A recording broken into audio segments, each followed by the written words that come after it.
একদম। শ্রীমদ্ ভগবদ গীতা চতুর্থ অধ্যায়ে আমরা 30 নম্বর শ্লোক পর্যন্ত আলোচনা করেছিলাম আগের দিন। 25 থেকে 30 নম্বর শ্লোকে পর্যন্ত আমরা দেখলাম যে যজ্ঞ করার আহ, উদ্দেশ্য কি। 30 নম্বর শ্লোকে তা বর্ণনা করা হচ্ছে সংক্ষেপে।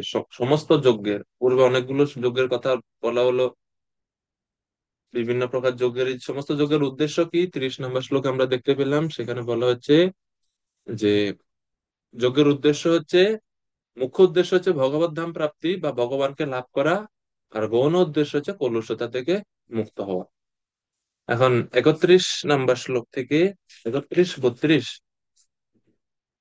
33 এই শ্লোকগুলোতে বর্ণনা করা হচ্ছে যে যজ্ঞ করার দরকার বা প্রয়োজনীয়তা কি, সেই সম্বন্ধে বর্ণনা করছেন ভগবান। তো 31 নম্বর শ্লোক, এক লাইনের এই শ্লোক। নায়ম লোকস্য যজ্ঞস্য কুতন্যঃ কুরুসত্তমা। হে কুরুশ্রেষ্ঠ, যজ্ঞ অনুষ্ঠান না করে কেউ এই জগতে সুখে থাকতে পারে না। তাহলে এই জগতে যদি কেউ সুখে থাকতে না পারে, পরলোকে সুখ প্রাপ্তি কি করে সম্ভব? এর মানে যজ্ঞ বা ভগবত সন্তুষ্টির জন্য কর্মফল অর্পণ বা কোনো কিছু উৎসর্গ করা, এই যজ্ঞ সম্পাদন ব্যতি রেখে কেউ এই জীবনে সুখে মানে জীবন ধারণ করতে পারে না। কারণ মনুষ্য জীবন মানেই হচ্ছে পারমার্থিক জীবনে অগ্রসর হওয়া, আর অগ্রসর হওয়ার পন্থাটি হচ্ছে যজ্ঞ। যজ্ঞ মানেই কি শুধু অগ্নিহোত্র যজ্ঞ না, অগ্নিহোত্র যজ্ঞ থাকবে, কিন্তু এর সঙ্গে সঙ্গে আরো যে সমস্ত যজ্ঞের কথা আমরা পূর্বে এই অধ্যায়ে পড়লাম তা পারমার্থিক জ্ঞান শূন্য যখন মানুষ হয় এবং কর্মের নিয়মে যখন মানুষ চলে, তখন ভগবানকে নিবেদন না করার ফলে তারা পাপ ভোগ করে এবং এই জগতে কষ্ট পায়। তো শিল প্রভুপাদ এই শ্লোকের তাৎপর্যে, এই 31 নম্বর শ্লোকের তাৎপর্যে প্রভুপাদ খুব সুন্দর ভাবে বর্ণনা করলেন। প্রথমে প্রভুপাদ বর্ণনা করলেন জড় বন্ধন কি। প্রভুপাদ বলছেন জড় বন্ধন এমন এক বন্ধন যাহা থেকে মুক্ত হওয়া খুবই কঠিন। প্রভুপাদ একটা ট্রায়াঙ্গেল, একটা বৃত্তের মতো বললেন যে মানুষ এই জগতে পাপময় জীবন যাপন করে, পাপ কর্ম করে, সারা জীবনে পাপ কর্ম করে। পাপ কর্ম করার কারণে কি হয়, জড় জগতের নিম্নতর দেহগুলো লাভ করে এবং দুঃখ কষ্ট মানুষে ভোগ করে। এবং যেহেতু পাপ করে, পাপ কিন্তু কখনো জ্ঞানের দিকে আমাদের ধাবিত করে না, পাপ আমাদেরকে অজ্ঞানের দিকে ধাবিত করে।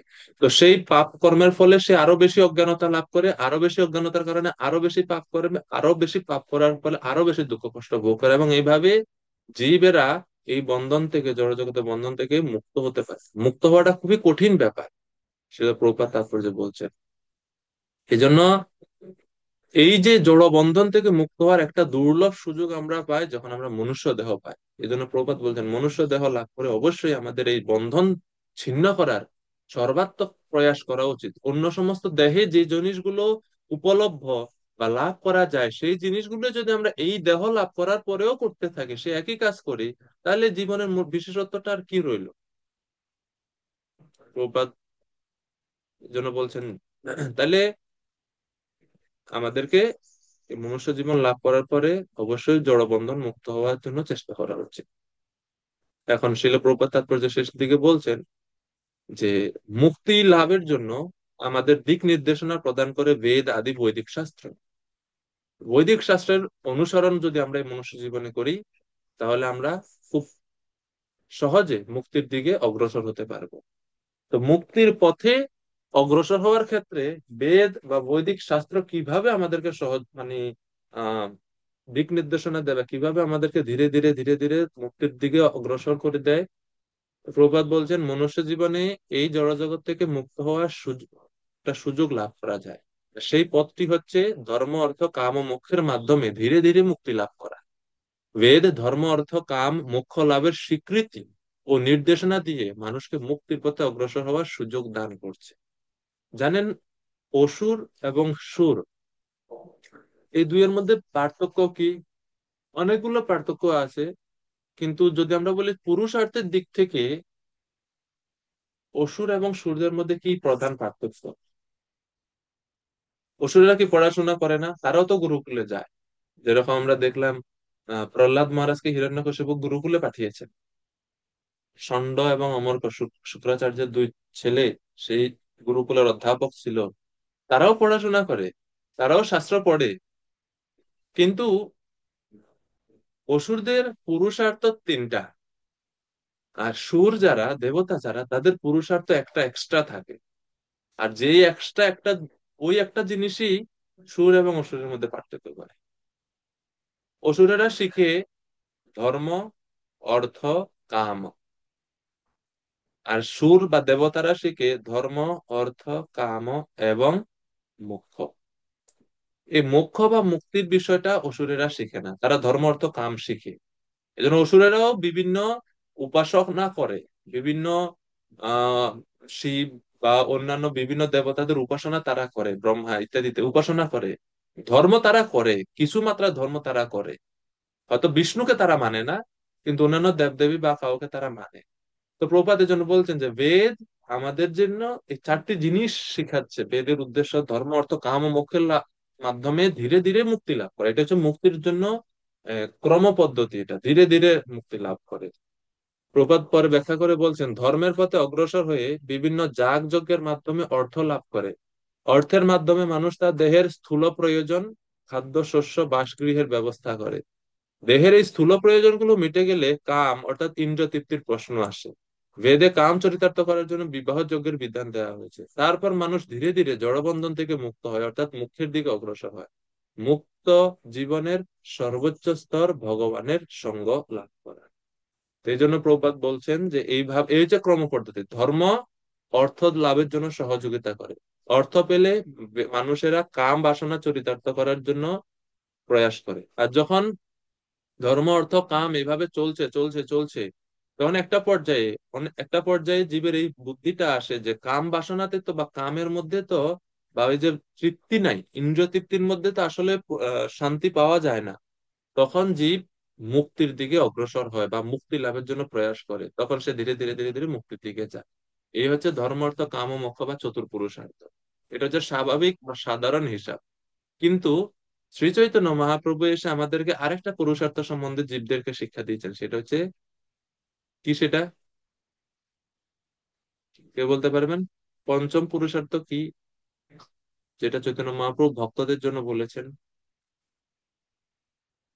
যেটা আমাদের সকলের মূল লক্ষ্য?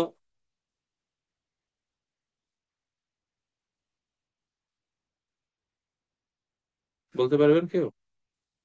হ্যাঁ, মহাবাদার না প্রভু? ধন্যবাদ। প্রভু, হরে কৃষ্ণ, ধন্যবাদ প্রভু। প্রণাম প্রভু। আহ, হ্যাঁ, কৃষ্ণ প্রেম লাভ করা। কারেক্ট। কৃষ্ণ প্রেম, এই প্রেম হচ্ছে পঞ্চম পুরুষার্থ। ঠিক আছে। হরে ভক্তরা আমরা ধর্ম, অর্থ, কাম ও মোক্ষ আমাদের মূল লক্ষ্য না, আমাদের মূল লক্ষ্য হচ্ছে কৃষ্ণ প্রেম। তো এইভাবে প্রভুপাদ যজ্ঞের প্রয়োজনীয়তা সম্বন্ধে এভাবে ব্যাখ্যা করছেন, যে এই জীবনে আমরা বন্ধন থেকে মুক্ত হওয়ার একটা সুযোগ পাই।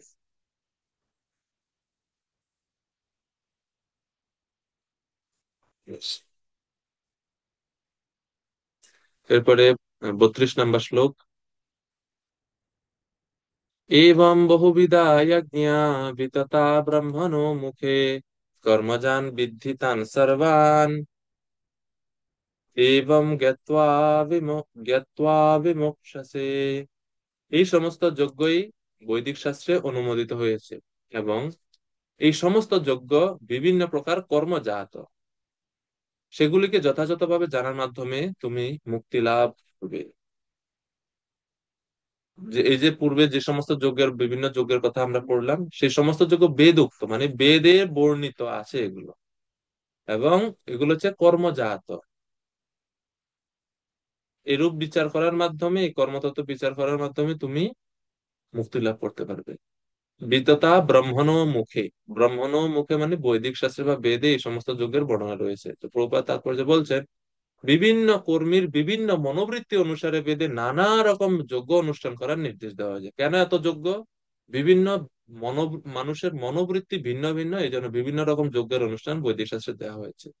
অধিকাংশ মানুষই তার দেহাত্ম বুদ্ধিতে তন্ময় হয়ে আছে, তাই সমস্ত যজ্ঞের এমন ভাবে ব্যবস্থা করা হয়েছে যাতে মানুষ তার দেহ, মন অথবা বুদ্ধির যোগ্যতা অনুসারে তাদের অনুষ্ঠান করতে পারে। কিন্তু সমস্ত যজ্ঞের মূল লক্ষ্য কি? সমস্ত যজ্ঞের মূল উদ্দেশ্য বা পরম উদ্দেশ্য হচ্ছে দেহের বন্ধন থেকে জীবকে মুক্ত করা। ভগবান শ্রীকৃষ্ণকে এখানে তার নিজের মুখ থেকে সেই কথা প্রতিপন্ন করেছেন ভগবান শ্রীকৃষ্ণ। নিজ নিজে ভগবান এটা বলছেন, গাত্বা বিমুক্ষসে, মুক্তি লাভ করা। এখন 33 নম্বর শ্লোকে ভগবান বলবেন যে কর্মযোগ্য হতে জ্ঞানযোগ্য শ্রেষ্ঠ। এখন যজ্ঞের মধ্যে ক্যাটাগরি দেখাচ্ছে, কর্মযোগ্য হতে জ্ঞানযোগ্য শ্রেষ্ঠ। শ্রেয়ান দ্রব্য ময়াজ্ঞাত জ্ঞান যজ্ঞ পরন্তপ সর্বম কর্মখিলম পার্থ জ্ঞানে পরিসমাপ্যতে। মহাবাদান্য প্রভু অনুবাদ করবেন কৃপা করে 33 নম্বর শ্লোকের। হরে কৃষ্ণ, ধন্যবাদ প্রণব বাবু। হে পরন্তপ, দ্রব্যময় যজ্ঞ থেকে জ্ঞানময় যজ্ঞ শ্রেয়। হে পার্থ, সমস্ত কর্মই পূর্ণরূপে চিন্ময় জ্ঞানে পরিসমাপ্তি লাভ করে। হরে কৃষ্ণ, ধন্যবাদ প্রণব। শ্রেয়ান দ্রব্যময়াৎ যজ্ঞাৎ জ্ঞান যজ্ঞ। দ্রব্যময় যজ্ঞ থেকে জ্ঞানময় যজ্ঞ শ্রেষ্ঠ বা শ্রেয়। কারণ কি? কেন? কেন দ্রব্যময় যজ্ঞ থেকে জ্ঞান যজ্ঞ শ্রেষ্ঠ? কারণ সমস্ত কর্মই অন্তিমে চিন্ময় জ্ঞানে পরিসমাপ্তি লাভ করে।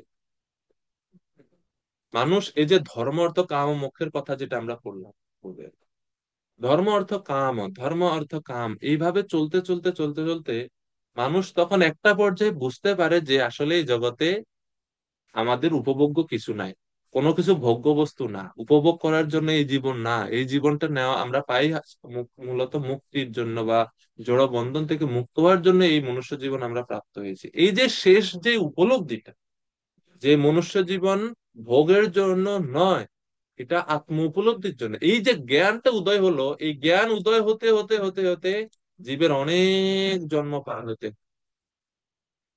এই জন্য বলছে যে সমস্ত কর্ম, এই যে ধর্ম অর্থ কাম, এই সমস্ত কর্মগুলো কেন করছে? যেন জ্ঞানটা লাভ হয় যে সুখ নাই এই জগৎ। ঠিক আছে?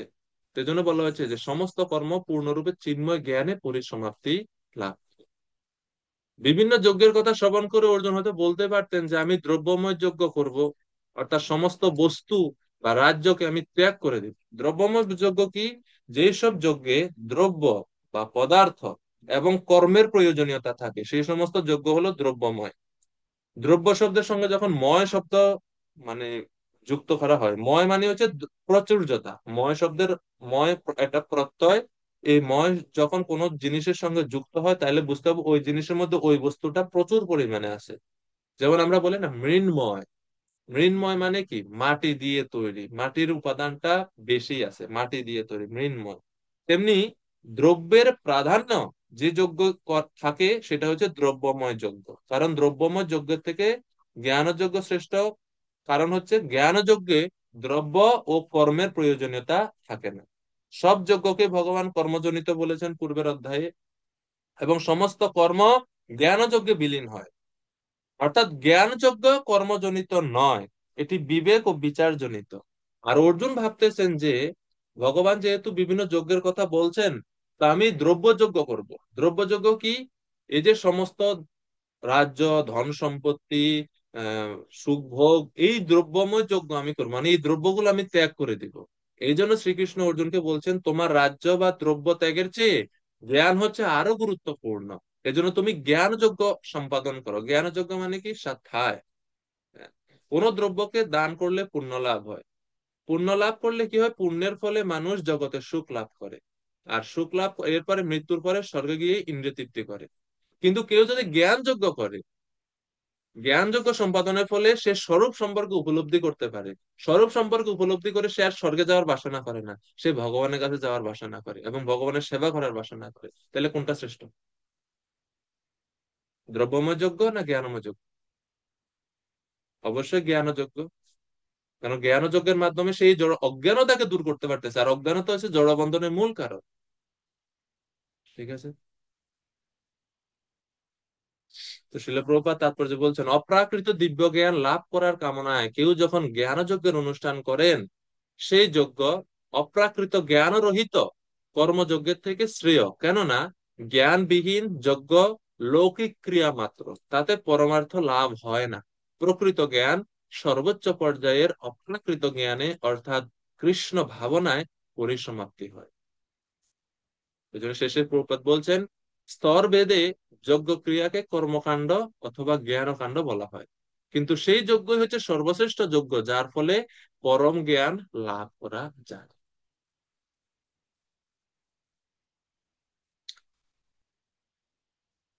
তো শিল প্রভুপাদ এভাবে তাৎপর্যে যজ্ঞের কথা বলছেন যে, যজ্ঞ অনুষ্ঠানের রহস্য কি? বিভিন্ন প্রকার যজ্ঞ, যজ্ঞকারীর শ্রদ্ধা বা বিশ্বাস ভিন্ন হওয়ার কারণে অনেক সময় ভিন্নতা দেখা দেয় যজ্ঞ অনুষ্ঠানের মধ্যেও। আর যজ্ঞের মূল উদ্দেশ্য হচ্ছে পরম জ্ঞান লাভ করা। তো এইভাবে 33 নম্বর শ্লোক পর্যন্ত ভগবান বিভিন্ন যজ্ঞ সম্বন্ধে, যজ্ঞের প্রয়োজনীয়তা সম্বন্ধে, যজ্ঞ করার কি লাভ হবে সেই সম্বন্ধে বর্ণনা করলেন। যে সমস্ত যজ্ঞের উদ্দেশ্য হচ্ছে কলুষিত বা পাপ থেকে মুক্ত হওয়া এবং ভগবানকে লাভ করা। আর যজ্ঞ সম্পাদন না করলে মানুষের শান্তি পাবে না এই জগতেও এবং মৃত্যুর পরেও। আবার শেষে ভগবান বললেন এখন যে বিভিন্ন যজ্ঞের মধ্যে জ্ঞান যজ্ঞ হচ্ছে শ্রেষ্ঠ। এখন এই জ্ঞান ও যজ্ঞের জন্য বা জ্ঞান অর্জনের পদ্ধতি কি, জ্ঞান অর্জনের ফলাফল কি, জ্ঞান অর্জনের গুরুত্ব কি, সেই সম্বন্ধে অধ্যায়ের শেষ এই অংশে মানে 34 থেকে 42 নম্বর শ্লোক পর্যন্ত ভগবান আলোচনা করবেন। তো এই 34 থেকে 42 নম্বর পর্যন্ত এই যে শ্লোকগুলো, এটা হচ্ছে এই অধ্যায়ের উপসংহার। অর্থাৎ এই যে জ্ঞান যজ্ঞ যেটা বললেন ভগবান, এই জ্ঞান অর্জনের ব্যাপারে এখন বলবেন। তো 34 নম্বর শ্লোক ভগবদ গীতার বিখ্যাত শ্লোক। আপনারা কারা কারা এটা পারেন? এই 34 নম্বর শ্লোক, তদ্বিদ্ধি প্রণিপাতে না, অনেকেই পারেন। ওকে, কারা কারা পারেন না হাত উঠান। পারেন না? পারেন না? আচ্ছা, ওকে। এখন এটা শিখতে হবে সবাইকে। মানে এখন বলতে ক্লাসের শেষে আপনারা আজকে এটা শিখবেন সবাই কৃপা করে। এটা খুবই গুরুত্বপূর্ণ শ্লোক। তো কিভাবে সেই জ্ঞান অর্জন করব? অর্জুন যদি জিজ্ঞেস করে যে জ্ঞান যোগ্য যে বললেন, জ্ঞান যোগ্য যে জ্ঞানটা কিভাবে লাভ করা যাবে, তাহলে এই 34 নম্বরের মূল বিষয় হচ্ছে জ্ঞান কিভাবে অর্জন করা যায়, অথবা একজন শিষ্যের কি কি যোগ্যতা থাকা উচিত যার ফলে সে গুরুর কাছ থেকে জ্ঞান লাভ করতে পারে। তদ বিদ্ধি প্রণিপাতেন পরিপ্রশ্নেন সেবয়া উপদেক্ষ্যন্তি তে জ্ঞানম জ্ঞানিনাস্তত্ত্বদর্শিনাঃ। সুরপালিকা মাতাজি অনুবাদ করবেন কৃপা করে। হরে কৃষ্ণ প্রভু প্রণাম। হুম। সদ্গুরু শরণাগত হয়ে তত্ত্বজ্ঞান লাভ করার চেষ্টা করো। বিনম্র চিত্তে প্রশ্ন জিজ্ঞাসা করো এবং অকৃত্রিম সেবার দ্বারা তাকে সন্তুষ্ট করো। তাহলে সেই তত্ত্বদ্রষ্টা পুরুষেরা তোমাকে জ্ঞান উপদেশ দান করবে। হরে কৃষ্ণ। এখন তত্ত্বদর্শী গুরুর কাছ থেকে শরণাগত হয়ে, গুরুর শরণাগত হয়ে, সদ্গুরুদেবের শরণাগত হয়ে জ্ঞান লাভের জন্য প্রয়াস করে। গুরুর কাছ থেকে জ্ঞান কিভাবে লাভ করব? প্রথমে গিয়ে গুরুকে তৎ বিদ্ধি, তৎ মানে হচ্ছে ওই যে যজ্ঞের কথা বললেন পূর্বের শ্লোকে, তো পূর্বের শ্লোকের এই যজ্ঞকে, জ্ঞানময় যজ্ঞকে তৎ শব্দের দ্বারা ইঙ্গিত করা হলো। সেই তৎ বা সেই জ্ঞান বৃদ্ধি জানার জন্য কি করতে হবে? প্রণিপাতে না, প্রণিপাত শব্দের অর্থ এমনি প্রণাম। এখানে প্রণিপাত মানে হচ্ছে সম্পূর্ণরূপে শরণাগত হওয়া গুরুদেবের কাছে।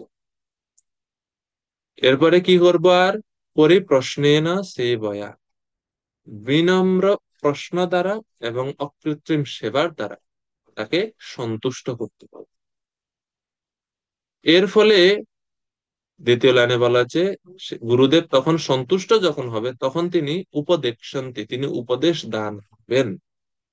আমার জন্য কি জানা প্রয়োজন, আমার জীবনে মুক্তির জন্য, ভগবত প্রাপ্তির জন্য কি প্রয়োজন, সেই দিক নির্দেশনা গুরুদেব প্রদান করবে। কেন বা কিভাবে গুরুদেবের এই রাস্তাকে আমি সত্য বলে মানবো? কেননা গুরু হচ্ছেন জ্ঞানী না তো দর্শী না। গুরুদেব শুধুমাত্র জ্ঞানেই নয়, তিনি তত্ত্বদর্শী। তত্ত্বদর্শী ইংরেজিতে এটাকে বলে সিয়ার। মানে উনি দর্শন করেছেন পরম তত্ত্বকে, উনি শুধুমাত্র জানেনই না, ওনার উপলব্ধি আছে। সেই জন্য উনি যা বলবেন তা আমার জন্য পরম উপদেশ হবে। গুরুর নির্দেশকেই জীবনের সর্বোচ্চ সিদ্ধান্ত বলে গ্রহণ করা উচিত। গুরু মুখ পদ্ম বাক্য, চিত্তেতে করিয়া ঐক্য, আর না করিহ মনে আশা। তো গুরুর বাক্যের মধ্যে কখনো ডাউট করা উচিত না যে গুরুদেব এটা বলছেন এটা ঠিক না ভুল, এটা তো মনে হয় গুরুদেব এটা ভালো করে বুঝছেন না, এরকম কখনো চিন্তা করা উচিত না। কেননা আ- ভগবানের যারা শুদ্ধ ভক্তরা, আচার্যরা, তাদের বাক্যের মধ্যে কোনো ভুল নাই। আর ভ্রম ভ্রম প্রমাদ বিপ্রলিপ্সা করোনা পাটব, আর্য বিজ্ঞ বাক্যে নাহি দোষ এই সব। বুঝছো?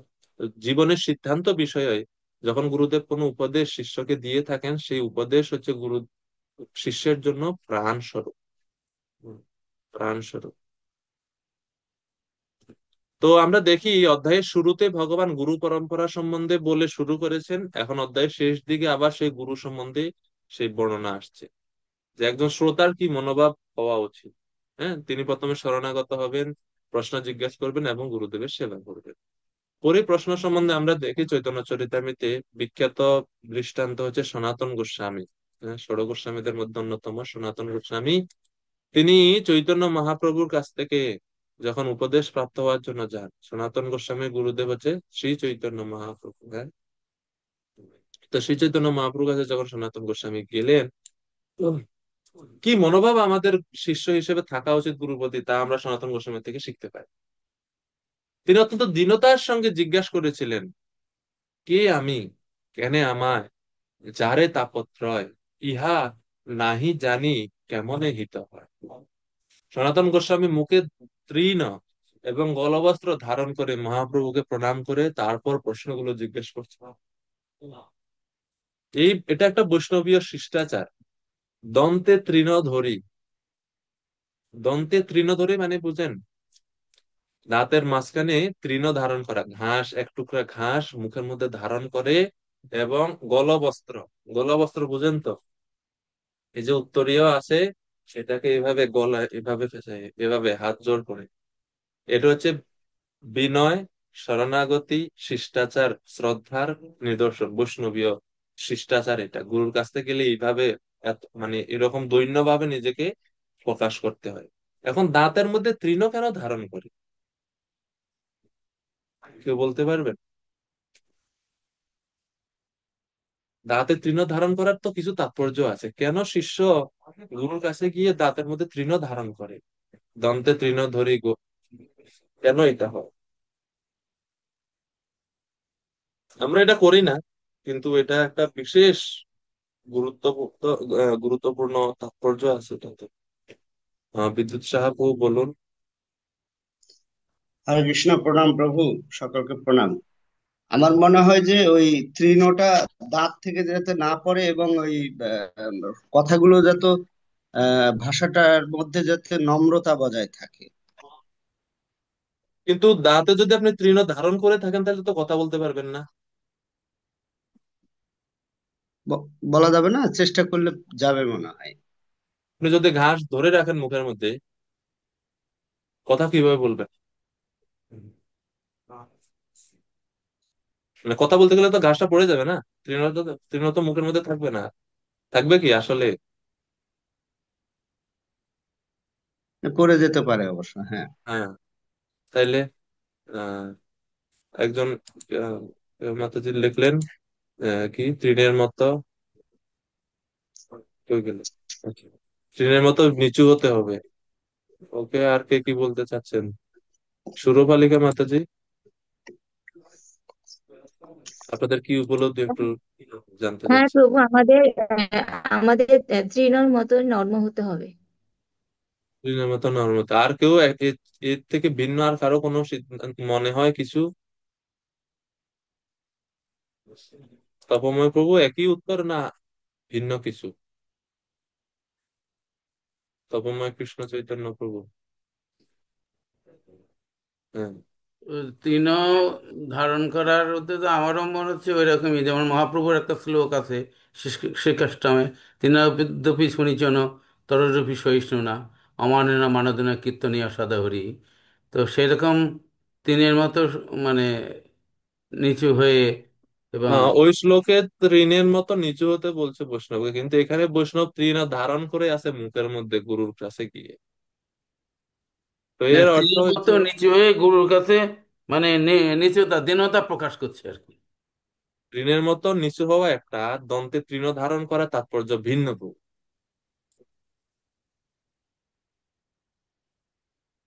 যদি তাহলে তৃণের সে মতো নিচু হতে বোঝাতে হবে।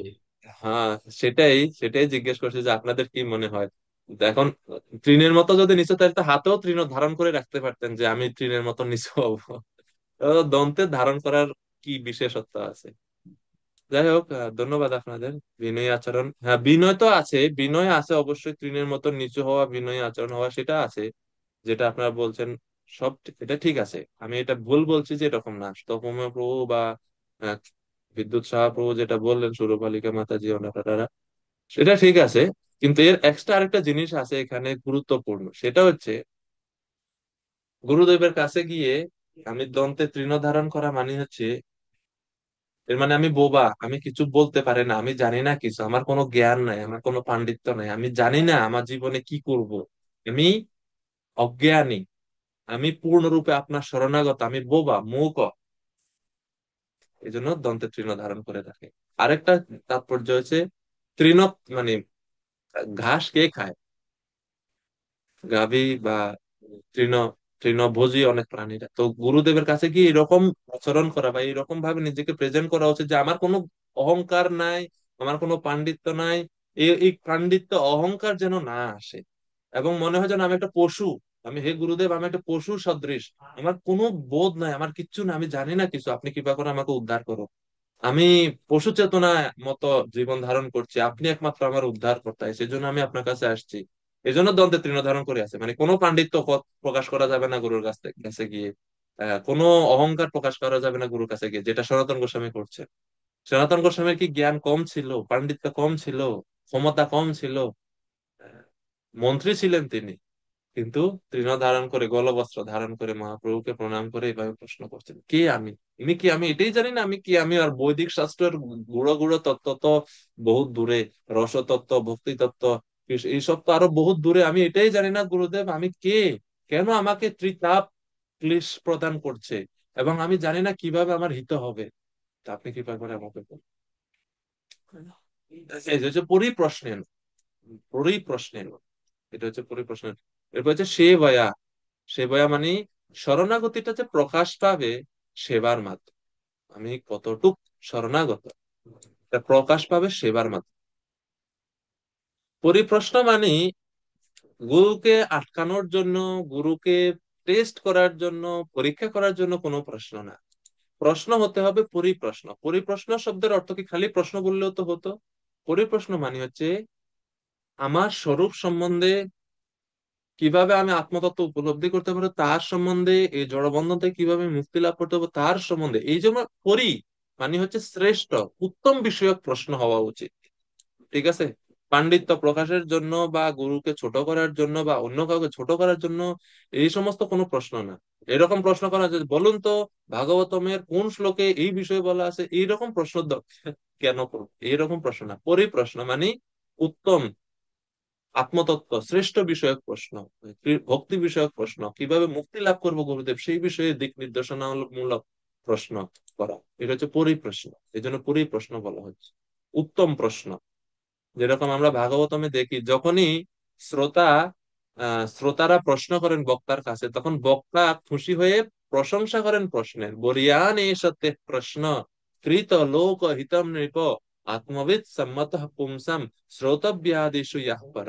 সুত গোস্বামী বলছেন শৌনক ঋষিদেরকে ভাগবতের প্রথম স্কন্ধে, যে আপনারা যে প্রশ্ন করেছেন, 6টা প্রশ্ন করেছেন না ভাগবতমের প্রথমে, তো এই 6টা প্রশ্নের শুনে সুত গোস্বামী বলছেন ভরিয়ান এসতে প্রশ্ন, আপনাদের এই প্রশ্ন অনেক সুন্দর, অনেক উত্তম প্রশ্ন, এই প্রশ্নের জন্য ধন্যবাদ। এই প্রশ্নের ফলে কৃত লোকহিতম নৃপ, এই পৃথিবীর মানুষদের উপকার হবে আপনাদের এই প্রশ্নের ফলে। আত্মবিদ সম্মত পুমসাম, এই প্রশ্ন যে উত্তম প্রশ্ন, এটা আত্মবিদেরা সেই একমত হয়েছেন এর সঙ্গে। এবং এটা শ্রোতব্যাদিষু ইয়াহ পর, শ্রবণীয় যা বিষয় আছে এই জগতে তার মধ্যে সর্বশ্রেষ্ঠ বিষয় হচ্ছে আপনাদের প্রশ্নের উত্তর। সেই জন্য আপনাদের ধন্যবাদ, প্রশ্নের জন্য ধন্যবাদ জানানো হচ্ছে। হ্যাঁ, তারপরে আবার আমরা দেখি পৃথু মহারাজের সেকশনে, যখন পৃথু মহারাজ অ্যাকচুয়ালি পুরো ভাগবতমে আছে, জাস্ট একটা দুইটা যেটা মনে আসতেছে বলতেছে। পৃথু মহারাজ যখন শৌনক ঋষিদেরকে, সরি চতুষ্কুমার আসেন ওনার রাস সবাই ওনার সঙ্গে দেখা করার জন্য, চতুর্থ স্কন্ধে 22 অধ্যায়ে আছে এই বর্ণনা।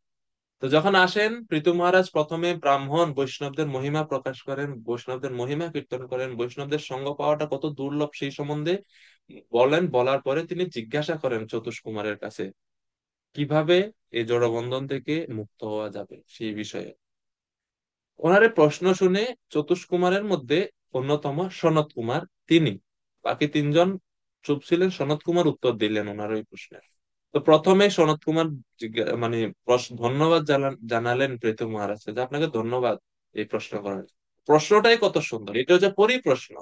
ঠিক আছে, পরিপ্রশ্ন, পরিপ্রশ্ন, এটা হচ্ছে পরিপ্রশ্ন। তারপরে হচ্ছে সেবায়া।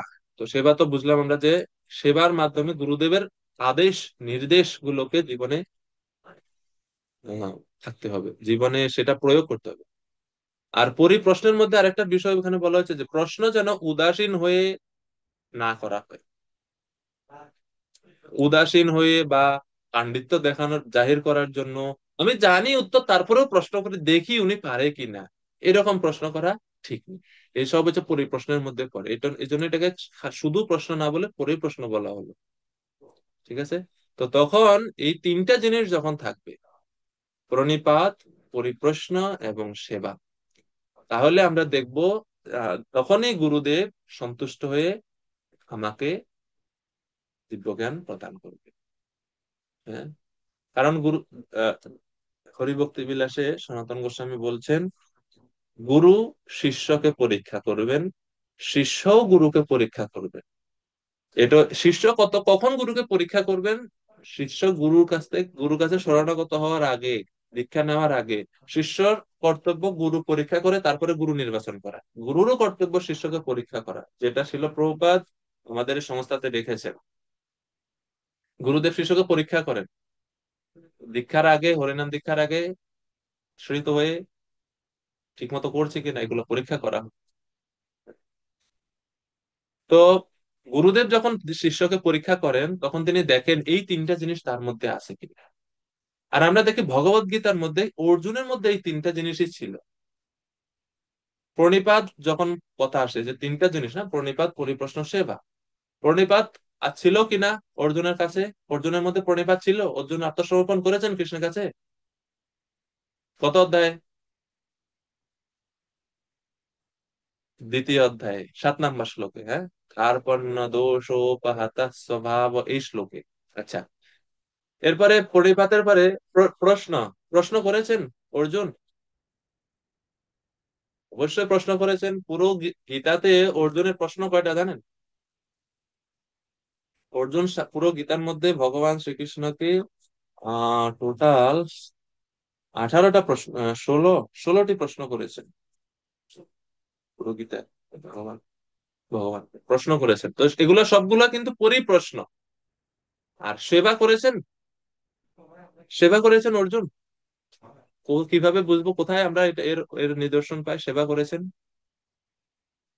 গীতা শেষ অধ্যায়ে যখন কৃষ্ণ সব উপদেশ দেওয়া শেষ, এবং যখন ভগবান বলেন যথা ইচ্ছাসি তথা করো, আমি তোমাকে সব বললাম, তোমার সমস্ত প্রশ্নের উত্তর দিলাম, এখন তোমার যা ইচ্ছা তা করো। এটা যখন বলে, মানে যখন কৃষ্ণ স্বাধীনতা দিয়ে দিলেন অর্জুনকে, কৃষ্ণ ফোর্স করেন না কাউকে, স্বাধীনতা দিলেন অর্জুনকে, অর্জুনকে সব বুঝালেন, বুঝিয়ে এরপরে যখন স্বাধীনতা দিলেন যে তোমার যা ইচ্ছা তা করো তুমি, 18 অধ্যায় 73 নম্বর শ্লোকে, নষ্ট মোহ স্মৃতির লব্ধা তৎপ্রসাদাৎ ময়াচ্যুত স্থিতস্মি গত সন্দেহ করিষ্যে বচনম তব। এটা হচ্ছে অর্জুনের উক্তি, যে হে প্রভু, আমার নষ্ট মোহ, আমার মোহ নষ্ট হয়ে গেছে, স্মৃতির লব্ধ, আমি আমার স্মৃতি আমি লাভ করেছি, আমার জ্ঞান পূর্ণরূপে আমি লাভ করেছি, আমি আমার কর্তব্য কর্তব্য এখন বুঝতে পারছি। এটা কিভাবে হলো? তৎপ্রসাদাৎ ময়া অচ্যুত, হে অচ্যুত ভগবান, হে কৃষ্ণ, তোমার কৃপাতে এটা হয়েছে। স্থিত আস্মি, এখন আমি আমার পদে স্থিত হয়েছি।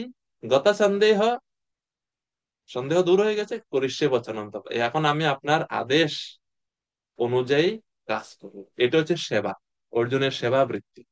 আর এই যে, এর থেকে আমরা বুঝতে পারি অর্জুন একজন পারফেক্ট ডিসাইপল, একজন একজন একজন আদর্শ শিষ্য অর্জুন। ঠিক আছে।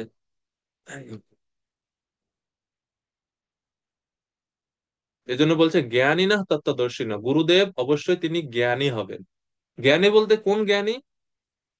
এই গুরুর যোগ্যতা সম্বন্ধে শ্রীমদ্ ভাগবতমে এই জ্ঞানী না শব্দের সঙ্গে যুক্ত ভাগবত একটা খুব সুন্দর শ্লোকে গুরুর যোগ্যতা সম্বন্ধে বলা হচ্ছে।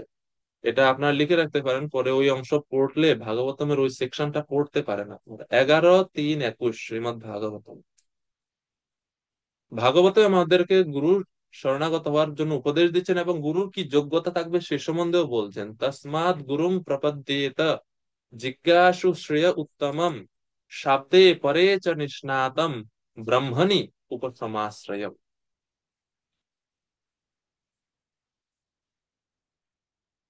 তসমাৎ গুরুং প্রপদ্যেত, অবশ্যই গুরুর কাছে শরণাগত হওয়া উচিত।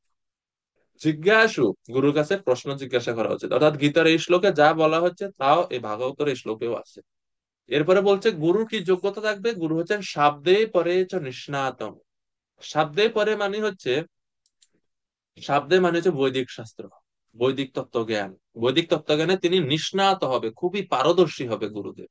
গুরুদেব শিষ্যের সমস্ত সন্দেহ ছিন্ন করার জন্য সম্পূর্ণরূপে যোগ্য হবে। গুরু শিষ্যের যদি কোনো সন্দেহ হয়, কোনো বিষয়ে প্রশ্ন আসে, সেই প্রশ্ন সন্দেহ ছিন্ন করার, সন্দেহ দূর করার যোগ্যতা থাকবে গুরুদেবের। এই জন্য বলছে শাব্দে পরে যা নিষ্ণাতম, এবং শেষে বলেছে ব্রহ্মণি উপসমাশ্রম। খালি শাস্ত্রেতেই জ্ঞান থাকবে তা না, তিনি পরম ব্রহ্মকে উপলব্ধি করবেন। এ হচ্ছে গুরুদেবের যোগ্যতা, শ্রীমদ্ ভাগবতমে আমরা দেখতে পাই। এছাড়াও বৈদিক শাস্ত্রে বহু স্থানে গুরু দেবের যোগ্যতা সম্বন্ধে বলা হচ্ছে। যেরকম আমরা দেখি, এটা অনেক প্রসিদ্ধ মুন্ডক উপনিষদের শ্লোক, তদ বিজ্ঞানার্থম স গুরুম এবাভিগচ্ছেৎ, সমিত পানি শ্রোত্রিয়ম ব্রহ্মনিষ্ঠাম।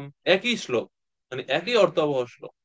তদ বিজ্ঞানার্থম, সেই পরম তত্ত্ব বিজ্ঞান জানার জন্য, গুরুম এবাভিগচ্ছেৎ, গুরুর কাছে গমন করো। কি নিয়ে যাবে গুরুর কাছে? সমিত পানি, হাতে সমিত নিয়ে যাবে। সমিত শব্দের অর্থ হচ্ছে যজ্ঞ কাষ্ঠ। যজ্ঞ কাষ্ঠ হাতে নিয়ে, পানি মানে হচ্ছে হাতে, যজ্ঞ কাষ্ঠ হাতে নিয়ে গুরুদেবের কাছে যাবে। আর গুরুদেবের কি যোগ্যতা হবে? শ্রোত্রিয়ম ব্রহ্মনিষ্ঠম, তিনি শ্রুতি শাস্ত্রে বা বৈদিক শাস্ত্রে অত্যন্ত পারদর্শী হবেন এবং ব্রহ্মনিষ্ঠ হবেন, মানে পরম ব্রহ্ম ভগবানকে তিনি উপলব্ধি করবেন, উপলব্ধি উপলব্ধি থাকবেও না। তাই শিষ্যেরও যোগ্যতা, গুরুরও যোগ্যতা, দুইটাই বলা হচ্ছে। তাহলে গুরু শিষ্যের কি যোগ্যতা? মুন্ডক উপনিষদে বলা হচ্ছে যে তৎ বিজ্ঞানার্থম, অর্থাৎ বিজ্ঞান জানার জন্য, অর্থাৎ তোমার শিষ্যের জিজ্ঞাসা থাকতে হবে। আর সমিত পানি, সমিত পানি মানে হচ্ছে শিষ্যের সেবা ভাব থাকতে হবে গুরুদেবের প্রতি, যেটা এই আমরা গীতার মধ্যে এই শ্লোকে দেখলাম সেবয়া। তো শিষ্য এখানে সেবা করছে গুরুদেব। এই সব মানে রেফারেন্স থেকে আমরা বুঝি যে মানে গুরুর কি ভূমিকা আমাদের জীবনে। এই জন্য এই যে আহ, তত্ত্বদর্শিন শব্দ ব্যাখ্যা করে শাস্ত্রে বলা হচ্ছে যে গুরুদেবকে হতে হবে তত্ত্বদর্শী। তত্ত্বদর্শী হচ্ছে গুরুদেবের মূল, মানে তিনি তত্ত্ববেত্তা হবেন। তত্ত্বদর্শী মানে হচ্ছে তত্ত্ববেত্তা হবেন। উনি কোন বর্ণে জন্মগ্রহণ করলেন, কোন কোন আশ্রমে আছেন, তার থেকেও সবচেয়ে বেশি গুরুত্ব দিতে হবে যে তিনি তত্ত্বদর্শী কিনা বা তত্ত্ববেত্তা কিনা। এই জন্য চৈতন্য মহাপ্রভু বলেছেন, কিবা বিপ্র কিবা ন্যাসী শূদ্র কেনে নয়, যেই কৃষ্ণ তত্ত্ববেত্তা সেই গুরু হয়। তো গুরু কি ব্রাহ্মণ, কি ন্যাসী বা সন্ন্যাসী, কি শূদ্র পূর্বে ছিল, সেটা দেখা উচিত, আশ্রম দেখা উচিত নয়। দেখতে হবে কৃষ্ণ তত্ত্ববেত্তা কিনা তিনি। কৃষ্ণ তত্ত্ববেত্তা হচ্ছে গুরুর একমাত্র প্রধান যোগ্যতা। এবং এজন্য মহাপ্রভু বলছেন গুরু গ্রহণের বা গুরুর ভূমিকা আমাদের জীবনে, ব্রহ্মাণ্ড ভ্রমিতে কোনো ভাগ্যবান জীব গুরু কৃষ্ণ প্রসাদে পায় ভক্তি লতা বীজ। কৃষ্ণ যদি কৃপা করেন কোনো ভাগ্যবানে, গুরু অন্তর্যামী রূপে শিখায় আপনে। তো গুরু আসলে কৃষ্ণের কৃপার একটা মূর্ত স্বরূপ। কৃষ্ণ যদি কৃপা করেন কোনো ভাগ্যবান জীবকে যখন কৃষ্ণ কৃপা করেন, তখন সেই কৃষ্ণ গুরু রূপে, গুরু অন্তর্যামী রূপে শিখায়া পড়ে। গুরু রূপে এবং অন্তর্যামী রূপে ভগবান সেই জীবকে শিখায়, দিক নির্দেশনা প্রদান করে। সেই জন্য গুরুদেব বা গুরু গ্রহণ অনেক গুরুত্বপূর্ণ, এবং শিষ্যের এই যোগ্যতাগুলো থাকা উচিত। শিষ্যের যোগ্যতা কি থাকতে হবে? ওই যে তিনটা বললো হলো। আহ,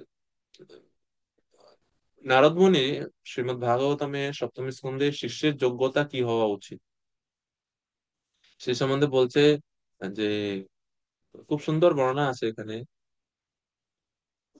যে ব্রহ্মচারী গুরুকুলে বসন্তান্তো গুরুর্হিতম আচরণ দাস্যবৎ নীচ গুরু সুদৃঢ় সৌহৃদ। অর্থাৎ যে বিদ্যার্থী বা শিষ্য, সে প্রথম কোয়ালিটি হচ্ছে ইন্দ্রিয় পূর্ণরূপে সংযম করবে। দুই, গুরুর প্রতি শ্রদ্ধা সহকারে বা সৌহার্দ্যপূর্ণ আচরণ করবে। তিন, দাস্যবৎ, গুরুর দাস হিসেবে নিজের জীবন যাপন করবে। হ্যাঁ। তারপরে চার হচ্ছে গুরুর হিতের জন্যই সে জীবন ধারণ করবে। গুরুর হিতম, মানে গুরুর কল্যাণের জন্য বা গুরুর সেবার জন্য, নিজের লাভের জন্য নয়, গুরুদেবের লাভের জন্য, গুরুদেবের উপকারের জন্য সে জীবন ধারণ করবে।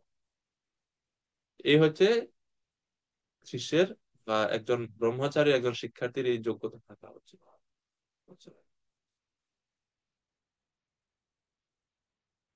তো গুরুদেব আমাদেরকে পরম্পরা ধারায় যুক্ত করেন। কৃষ্ণ কৃপার ধারা হচ্ছে পরম্পরা, কৃষ্ণ কৃপাটা পরম্পরায় প্রবাহিত হয়, সেই পরম্পরায় আমাদের যুক্ত করেন গুরু। এইসব গুরুদেবের যোগ্যতা এসব বলা হলো। এখন 35 থেকে 38 নম্বর শ্লোকে জ্ঞান অর্জনের ফল এবং গুরুত্ব সম্বন্ধে বলছেন ভগবান। শ্লোক নাম্বার 35। यद् गत्वा न पुनर्मोहम् एवं यस्यासि पाण्डवः येन भूतानि अशेषानि द्रक्ष्यसि आत्मन्यथो मयि। প্রাণ গৌরচন্দ্র প্রভু কৃপা করে অনুবাদ করবেন। হরে কৃষ্ণ, দণ্ডবত প্রণাম প্রভু শ্রীচরণে। হরে কৃষ্ণ। হে পাণ্ডব, এভাবে তত্ত্বজ্ঞান লাভ করে তুমি আর মোহগ্রস্ত হবে না। কেননা এই জ্ঞানের দ্বারা তুমি দর্শন করবে যে সমস্ত জীবই আমার বিভিন্ন অংশ, অর্থাৎ তারা সকলেই আমার এবং তারা আমাতে অবস্থিত। হরি বল। প্রণাম প্রভু। কৃষ্ণ। ধন্যবাদ প্রভুজি। তো এখন এই শ্লোকে চিন্ময় জ্ঞান প্রাপ্তির ফল কি সে সম্বন্ধে ভগবান বলছেন যে, ইয়দ জ্ঞাত্বা, এই যে গুরুদেব তোমাকে যে জ্ঞানী না তত্ত্বদর্শী না, গুরুদেব যে তোমাকে তত্ত্বদর্শী, গুরুদেব যে জ্ঞান দিবেন, জ্ঞান প্রদান করবেন, উপদেশ উপদেশ প্রদান করবেন, এই উপদেশ জ্ঞান প্রাপ্ত হয়ে, সেই জ্ঞান প্রাপ্ত হয়ে, তত্ত্বজ্ঞান প্রাপ্ত হয়ে তুমি আর না পুনর্মোহ, তুমি আর মোহগ্রস্ত হবে না। আমরা যখন জ্ঞান লাভ করব, তখন আমরা ভালো এবং মন্দের মধ্যে পার্থক্য নিরূপণ করতে পারবো। আর পার্থক্য করতে পারার কারণে আমাদের বিশ্বাস বৃদ্ধি হবে। আমরা বুঝতে পারবো কোনটা ভুল, কোনটা সঠিক। মোহ তখন আর আমাদেরকে স্পর্শ করতে পারবে না। আমরা কখন মোহিত হই? যখন আমরা বিভ্রান্ত হই বা সিদ্ধান্ত নিতে পারি না কোনটা ঠিক কোনটা ভুল, তখন আমরা মোহিত হই। তো যখন গুরুদেব জ্ঞান দিবে, জ্ঞান হচ্ছে আলো। আলো হচ্ছে আমাদের এই জ্ঞানের সঙ্গে তুলনা করা হচ্ছে, যেমন হচ্ছে না, জ্ঞান অঞ্জন শলাকয়া, জ্ঞান রূপ অঞ্জন। তো আলো যখন আসে তখন বিভ্রান্তি সরে সরে যায়। প্রভুপাদ বলছেন যে একটা বদ্ধ রুম, অন্ধকার রুম, তো কাউকে যদি সেখানে বসিয়ে দেওয়া হয় এবং বলা হয় যে তুমি দরজা দিয়ে বের হও, তখন সে প্রথমত সে বুঝতেই পারবে না, জানবে না কোথায় দরজা, এবং সে এটাও বুঝতে পারবে না যে রাস্তার মধ্যে কি কি জিনিসপত্র আছে দরজা পর্যন্ত পৌঁছানোর জন্য। ঠিক না? কারণ অন্ধকার তো, সে দেখতে পায় অন্ধকার, সব সমান মনে হচ্ছে, সামনে একটা টেবিল আছে কি চেয়ার আছে কি গর্ত আছে বুঝতে পারছে না। যখনই লাইট জ্বলবে তখন সে দেখবে, প্রকাশ হবে সবকিছু তার কাছে। তো জ্ঞান এর দ্বারাতে আমরা এভাবে সিদ্ধান্তহীনতা থেকে মুক্ত হতে পারি, এবং এইভাবে আমরা মোহ থেকে মুক্ত হতে পারি। আরেকটা জিনিস জ্ঞান করবে এখানে, শ্লোকে বলা হচ্ছে যে ভগবান বলছেন, ইয়েন ভূতানি অশেষানি দ্রক্ষ্যসি আত্মনি অথো ময়ি। এই জ্ঞানের মাধ্যমে তুমি জানতে পারবে সমস্ত জীব আমাতে অবস্থিত, তারা আমারই বিভিন্ন অংশ। অর্জুন কেন যুদ্ধ করতে চাচ্ছে না? যে আমার আত্মীয় এরা, আমি তাদের কিভাবে হত্যা করবো, আমি তাদের কিভাবে বধ করব, তাহলে আমার পাপ হবে, ওই যে প্রথম অধ্যায়ের যে যুক্তিগুলা, অপাপ হবে এই সেই। ভগবান বলছেন তুমি এই জ্ঞান লাভ করলে উপাধি মুক্ত হবে। উপাধি মুক্ত হবে, এটা খুব গুরুত্বপূর্ণ। তুমি তো এখন উপাধির দ্বারা আবদ্ধ আছো অর্জুন। উপাধির দ্বারা আবদ্ধ থাকা মানে কি? এই যে বিভিন্ন পদ বা বিভিন্ন, যে উনি আমার দাদু, উনি আমার গুরু, উনি আমার এই, আমি দেহ দেহ কেন্দ্রিক যে সমস্ত উপাধি, এই জ্ঞানের ফলে, এই তত্ত্বজ্ঞান লাভের ফলে, চিন্ময় জ্ঞান লাভের ফলে তুমি তখন দেখবে যে সব জীব আমার সঙ্গে সম্পর্কিত এবং সমস্ত জীব আমাতে অবস্থিত। এভাবে তখন তুমি মোহ থেকে মুক্ত হতে পারবে। ঠিক আছে? এই জন্য বলছে সমস্ত জীবই আমার বিভিন্ন অংশ, এটা তুমি বুঝতে পারবে। আর এটা তো অলরেডি কৃষ্ণ বলেছেন দ্বিতীয় অধ্যায়ের 11 থেকে 30 নম্বর শ্লোকে আত্মতত্ত্ব জ্ঞান প্রদান করেছেন কৃষ্ণ। তো শিল প্রভুপাদ মায়া সম্পর্কে বলছেন যে তত্ত্বদর্শী সদ্গুরুর কাছ থেকে পরম তত্ত্ব জ্ঞান লাভের ফলে শিষ্য বুঝতে পারে সকল জীব হচ্ছে কৃষ্ণের অবিচ্ছেদ্য অংশ। কৃষ্ণ থেকে আলাদা অস্তিত্ব থাকাকে বলা হয় মায়া। তো মায়ার ব্যাখ্যা প্রভুপাদ দিচ্ছেন, মায়া কি? এই মায়া থেকে আসছে মায়াবাদী শব্দের, পরে প্রভুপাদ ব্যাখ্যা করছেন মায়া কি। মা শব্দের অর্থ হচ্ছে না, আর ইয়া শব্দের অর্থ হচ্ছে যা। অর্থাৎ যার কোনো অস্তিত্ব নেই, তাই হচ্ছে মায়া। কেউ কেউ মনে করে আমাদের শ্রীকৃষ্ণের প্রয়োজন নেই, কৃষ্ণ কি দেখ, এটা হচ্ছে মায়া। কৃষ্ণ ব্যতিরেকে কোনো কিছুকে যদি বাস্তব বলে মনে হয়, সেটাই হচ্ছে মায়া। তদ বিদ্যাত আত্মনো মায়াম যথা ভাস যথা তম। আর মায়ার উদাহরণ কি? প্রভুপাদ তাৎপর্যের দ্বিতীয় অংশে বলছেন মায়ার বর্তমান জগতে, বর্তমান সময়ে মায়ার উদাহরণ প্রয়োগ কি? আমরা দেখতে পাচ্ছি পর্যাপ্ত পারমার্থিক জ্ঞান না থাকার ফলে মায়ার দ্বারা আচ্ছন্ন হয়ে সবাই মনে করছে শ্রীকৃষ্ণ, এবং সবাই নিজেকে প্রভু বলে ভাবছে, এবং কৃষ্ণের থেকে বিচ্ছিন্ন হয়ে কৃষ্ণের ভিন্নাংশ বলে মনে করছে, এবং নিজে ভোগ করার চেষ্টা করছে জগতে। উপাদেশ বলছেন যে জীবের দেহগত পার্থক্য হচ্ছে মায়া, অর্থাৎ তার সত্যিকারের অস্তিত্ব নেই। আমাদের সকলেরই উদ্দেশ্য হচ্ছে শ্রীকৃষ্ণের সন্তোষ বিধান করা, ব্যক্তিগত সন্তোষ না। অর্জুনের এখন এতক্ষণ পর্যন্ত চিন্তা হচ্ছে নিজের সন্তুষ্টি, যা আমার ইচ্ছা, আমি যুদ্ধ করব না। কিন্তু প্রভুপাদ এই জ্ঞানের উদ্দেশ্য দিয়ে, জ্ঞানের কাজ হচ্ছে সে নিজের ব্যক্তিগত ইচ্ছা অনিচ্ছা থেকে উপরে উঠে কৃষ্ণের ইচ্ছাকে জীবনে মানা। সেটাই হচ্ছে জ্ঞানের প্রকৃত ফল। এজন্য বলছে তুমি মোহ থেকে মুক্ত হবে। যথার্থ জ্ঞানের দ্বারাতে আমরা মায়া মুক্ত হতে পারি। মুক্তিটা কি আসলে? ভক্তদের জন্য মুক্তি কি? আমাদের ভক্তদের জন্য মুক্তির সংজ্ঞা আর অন্য সাধারণ মানুষের জন্য মুক্তিটা একটু ভিন্ন রকম। আম, যারা কর্মীরা আছে তাদের জন্য মুক্তি হচ্ছে, বা জ্ঞানীরা আছে তাদের জন্য মুক্তি হচ্ছে জড় দুঃখ থেকে মুক্ত হওয়াটাই হচ্ছে তাদের জন্য মুক্তি। সেটা ঠিক আছে, মুক্তির একটা অর্থ, জড় জগতের দুঃখ কষ্ট থেকে তারা জাস্ট মুক্ত হতে চায়, বের হতে চায় এখান থেকে, নির্বিশেষ ব্রহ্মে লীন হয়ে জড় জগতের দুঃখ কষ্ট থেকে তারা মুক্ত হয়ে যাচ্ছে, সেটা তাদের জন্য মুক্তি। তো মুক্তির আবার 5টা ভেদ আছে, 5 প্রকারের মুক্তি আছে গীতায়, সরি, ভাগবতমে কপিল দেব বলছেন শালক্য শাষ্টি সামীপ্য সারূপ্য একত্তম পিয়ুত, এই 5 প্রকার মুক্তির আছে। কিন্তু আমরা যারা ভক্তরা, ভক্তদের জন্য মুক্তিটা কি? তো শ্রীমদ্ ভাগবতে মুক্তির সংজ্ঞা দিচ্ছে দ্বিতীয় স্কন্ধের 10ম অধ্যায়ের 6 নম্বর শ্লোকে, মুক্তি হিত্বা অন্যথা রূপম স্বরূপেণ ব্যবস্থিতি। মুক্তির অর্থ হচ্ছে নিজের স্বরূপ উপলব্ধি করা, অন্য সমস্ত মিথ্যা রূপ, মিথ্যা স্বরূপ, মিথ্যা উপাধি থেকে আহ, মুক্ত হয়ে নিজের স্বরূপ উপলব্ধি করাটাই হচ্ছে মুক্তি। সেটা কি? স্বরূপ উপলব্ধি করা। স্বরূপটা কি? জীবের স্বরূপ হয় কৃষ্ণের নিত্য দাস। এটা হচ্ছে আমাদের জন্য মুক্তি। আমরা যখন উপলব্ধি করতে পারবো আমি কৃষ্ণ দাস, এটা হচ্ছে আমাদের জন্য মুক্তি। এটা হচ্ছে মুক্তি। তো মায়ার থেকে এভাবে মুক্তি। দ্বিতীয় স্কন্ধের 9ম অধ্যায়ের 34 নম্বর শ্লোকে মায়া সম্বন্ধে ভগবান নিজেই বলেছেন। এটা হচ্ছে চতুশ্লোকী ভাগবতের একটা শ্লোক। মায়া কি? ওই শ্লোকে বলছেন, ভগবান নিজে ব্রহ্মাকে উপদেশ দিচ্ছেন যে আমার সঙ্গে সম্পর্ক রহিত যদি কোনো কিছু অর্থপূর্ণ বলে মনে হয়, তাহলে তার কোনো বাস্তবতা নেই, তাকে আমার মায়া বলে জানবে, যা হচ্ছে অন্ধকারে প্রতিবিম্বের মতো। অন্ধকারে কোনো কিছুর কি প্রতিবিম্ব হয়?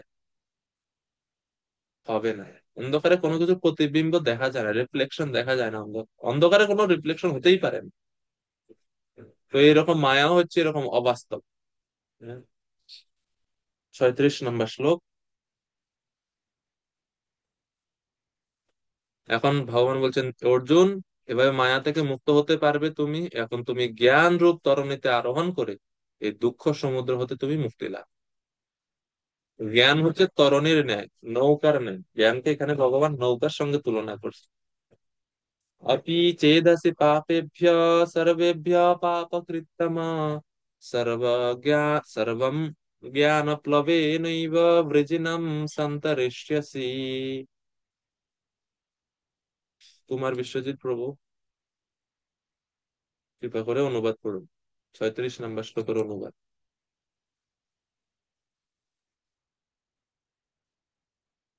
অনুবাদ।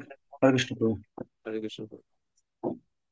তুমি যদি সমস্ত পাপীদের থেকেও পাপিষ্ঠ বলে গণ্য হয়ে থাকো, তাহলে এই জ্ঞান রূপ তরণীতে আহরণ করে তুমি দুঃখের সমুদ্র পার হতে পারবে। ধন্যবাদ। ধন্যবাদ প্রভুজি। তো ভগবান এই শ্লোকে বলছেন, অর্জুন, তুমি যদি মনে করো তুমি অনেক পাপী, কারণ অর্জুন তো ভাবতেছে যে আমি যুদ্ধ করলে অনেক পাপ হবে আমার, এই সেই। তো এখন অর্জুনকে ভগবান বলছেন যে, অর্জুন, অপিচেদসি পাপেভ্য সর্বেভ্য পাপকৃত্তম। পাপকৃত্তম বোঝা গেছে কি? একটা হচ্ছে পাপকৃত, একটা হচ্ছে পাপকৃত্তর, আর একটা হচ্ছে পাপকৃত্তম। তিনটা স্তর, মানে একটা থেকে আরেকটা আরো উপরে, আরো আরো গভীর স্তরের পাপকে ইঙ্গিত করে। পাপকৃত মানে হচ্ছে পাপ আচরণকারী, সিঙ্গুলার এটা। পাপকৃত্তর মানে দুইজন পাপের মধ্যে যখন একজন বেশি পাপ আচরণ করে, তখন বলে পাপ অকৃত্যর, দুইজনের মধ্যে তুলনা দিতে। আর পাপ অকৃত্য মানে অনেকের মধ্যে বুঝাতে, অনেকের মধ্যে তুমি সবচেয়ে বেশি পাপী, এরকম বুঝাতে বলা হয়। সকল পাপের মধ্যে সব থেকে বেশি পাপ আচরণকারী। সেই জন্য ভগবান বলছেন যে, অর্জুন, তুমি যদি মনে করো বা কেউ যদি এরকম পাপ অকৃত্যম হয়, মানে সবচেয়ে বেশি পাপী, তাহলেও সেও জ্ঞানের সাহায্যে, দিব্য জ্ঞানের সাহায্যে পাপ থেকে উদ্ধার পেতে পারে। এই কথার দ্বারা ভগবান অর্জুনকে আশ্বাস দিচ্ছে যে আমরা কখনোই এত অধঃপতিত হতে পারি না, যেখানে ভগবান শ্রীকৃষ্ণের কৃপারূপী রজ্জু আমাদেরকে উদ্ধার করার জন্য যেতে পারে না। কার শক্তি বেশি? পাপের শক্তি বেশি না ভগবানের শক্তি বেশি?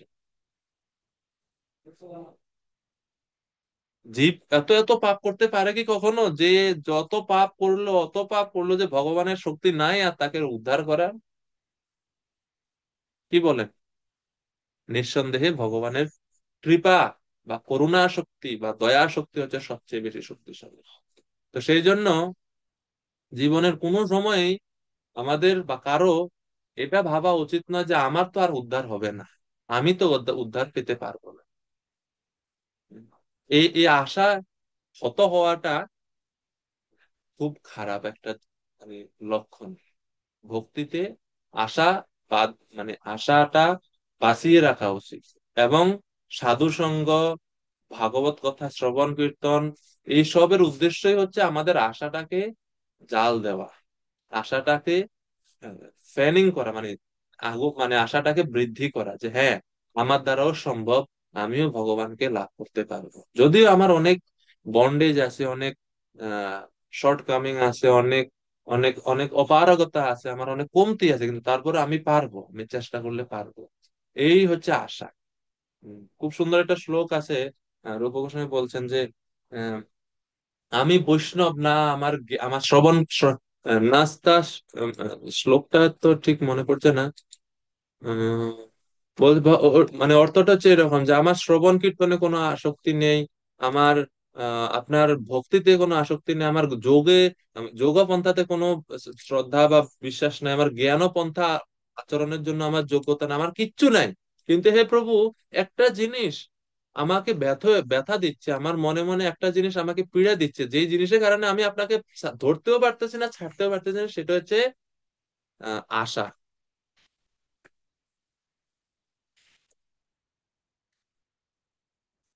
ব্যথয়তি মাম, ব্যথয়তি মাম মানে আমার হৃদয়ে একটা জিনিসই আহ আমাকে আশা জাগাচ্ছে, যে আমি ওই যে আশা, যে আমি হয়তো পাবো, হয়তো কখনো পাবো। এই যে আশাটা, এই আশাটা আমাকে হৃদয়ে অনেক ক্লেশ প্রদান করছে, এরকম বলেন।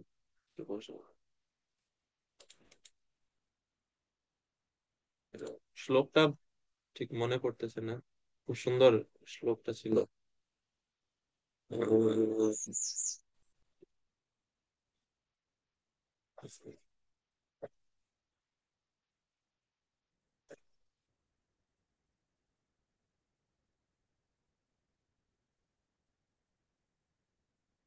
পাইছি। এটা এটা আছে, উম, বলছে, ন প্রেমাশমনাদি ভক্তিরপি বা যোগোথবা বৈষ্ণব জ্ঞানম বা শুভ কর্ম বা কিয়দহ সজ্জাতিরস্ত্যপি বা हीनार्थादिक साधके त्वयि तथाप्यच्छेदमूला सती हे गोपी जन वल्लभ व्यथयते হা হা মদাশৈব মাম।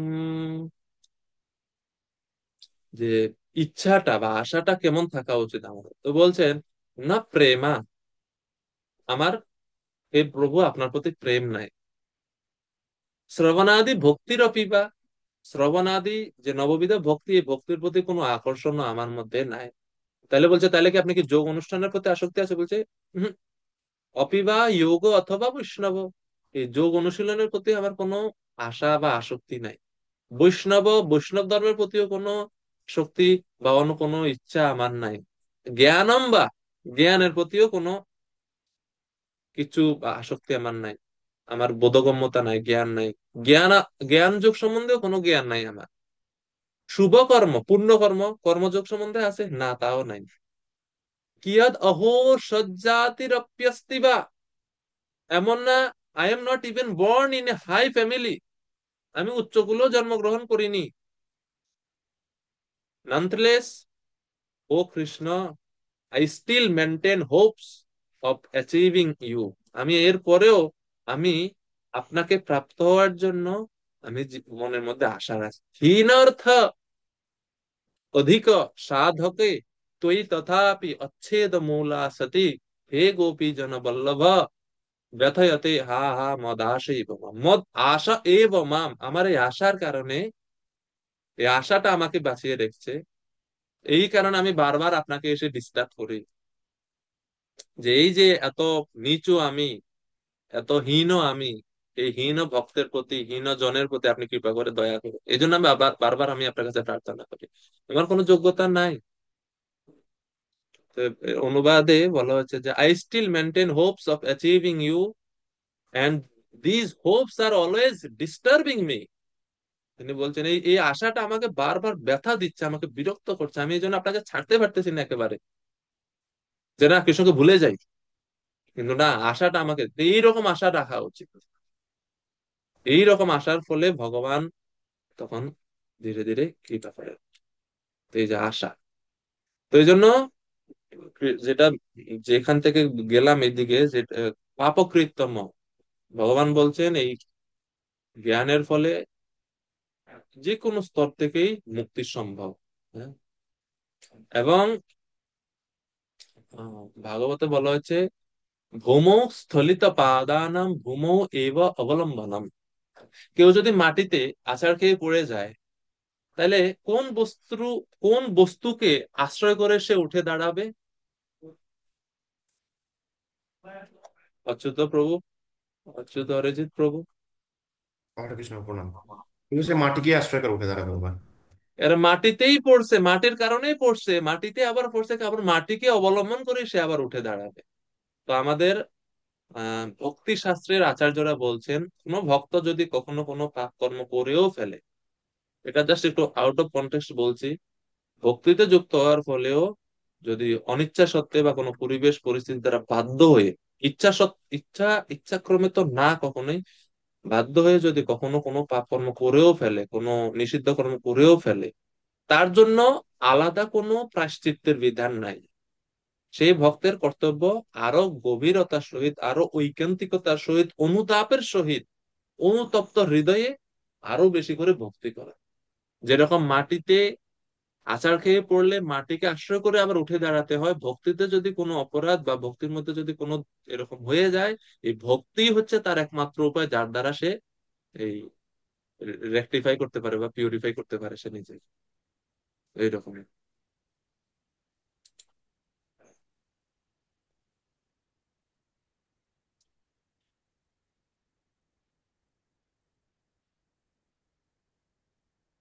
তো শিল প্রভুপাদ এই তরণী শব্দের আহ, শব্দ নিয়ে তাৎপর্য বলছেন যে জ্ঞান হচ্ছে তরণীর সঙ্গে বা নৌকার সঙ্গে তুলনা করছে। এই জগৎ জগৎ হচ্ছে সমুদ্রের মতো।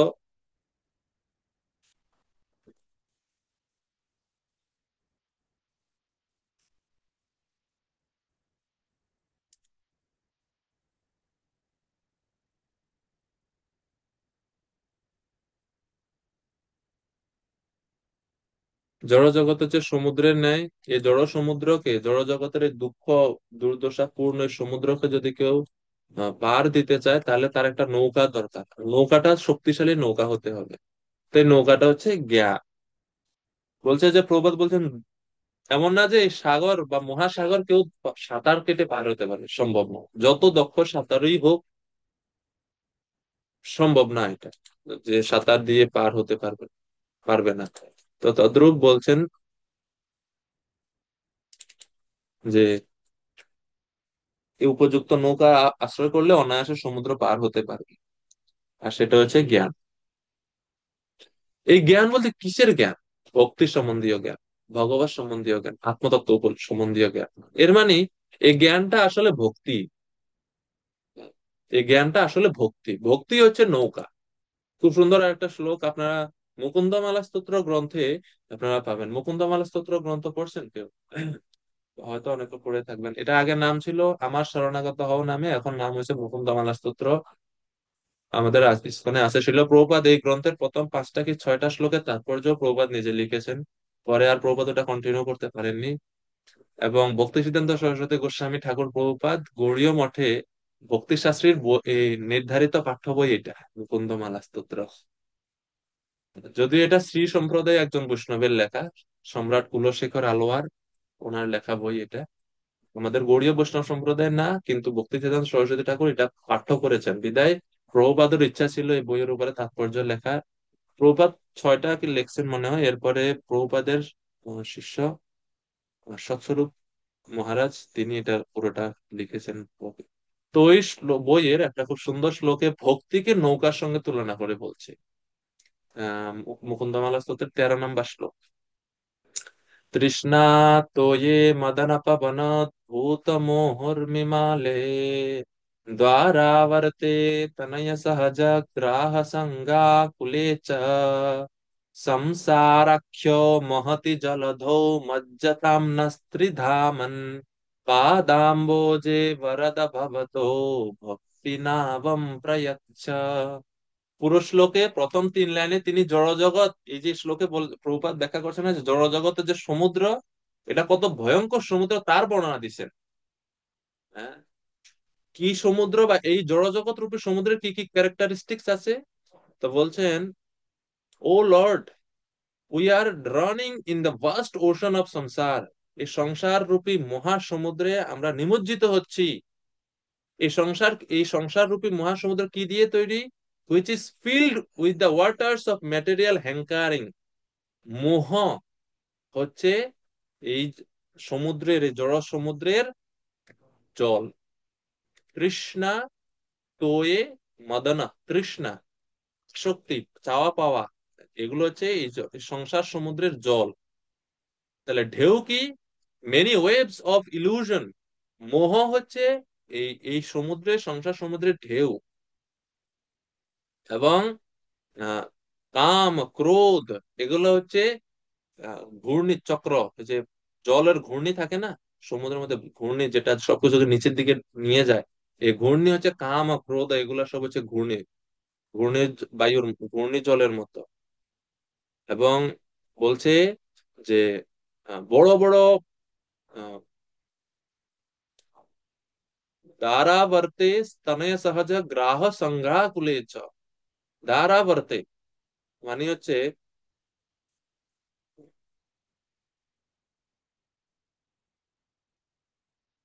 আত্মীয় স্বজন, দ্বারা মানে হচ্ছে স্ত্রী, দ্বারা হচ্ছে আবর্ত স্বরূপ, আবর্ত মানে হচ্ছে ঘূর্ণিজল, তনয় মানে হচ্ছে সন্তানাদি, সহজ মানে হচ্ছে ভাই, আত্মীয় স্বজন, বাদ বাকি যারা, এরা সব হচ্ছে গ্রাহ বা হাঙ্গর বা কুমিরের তুল্য।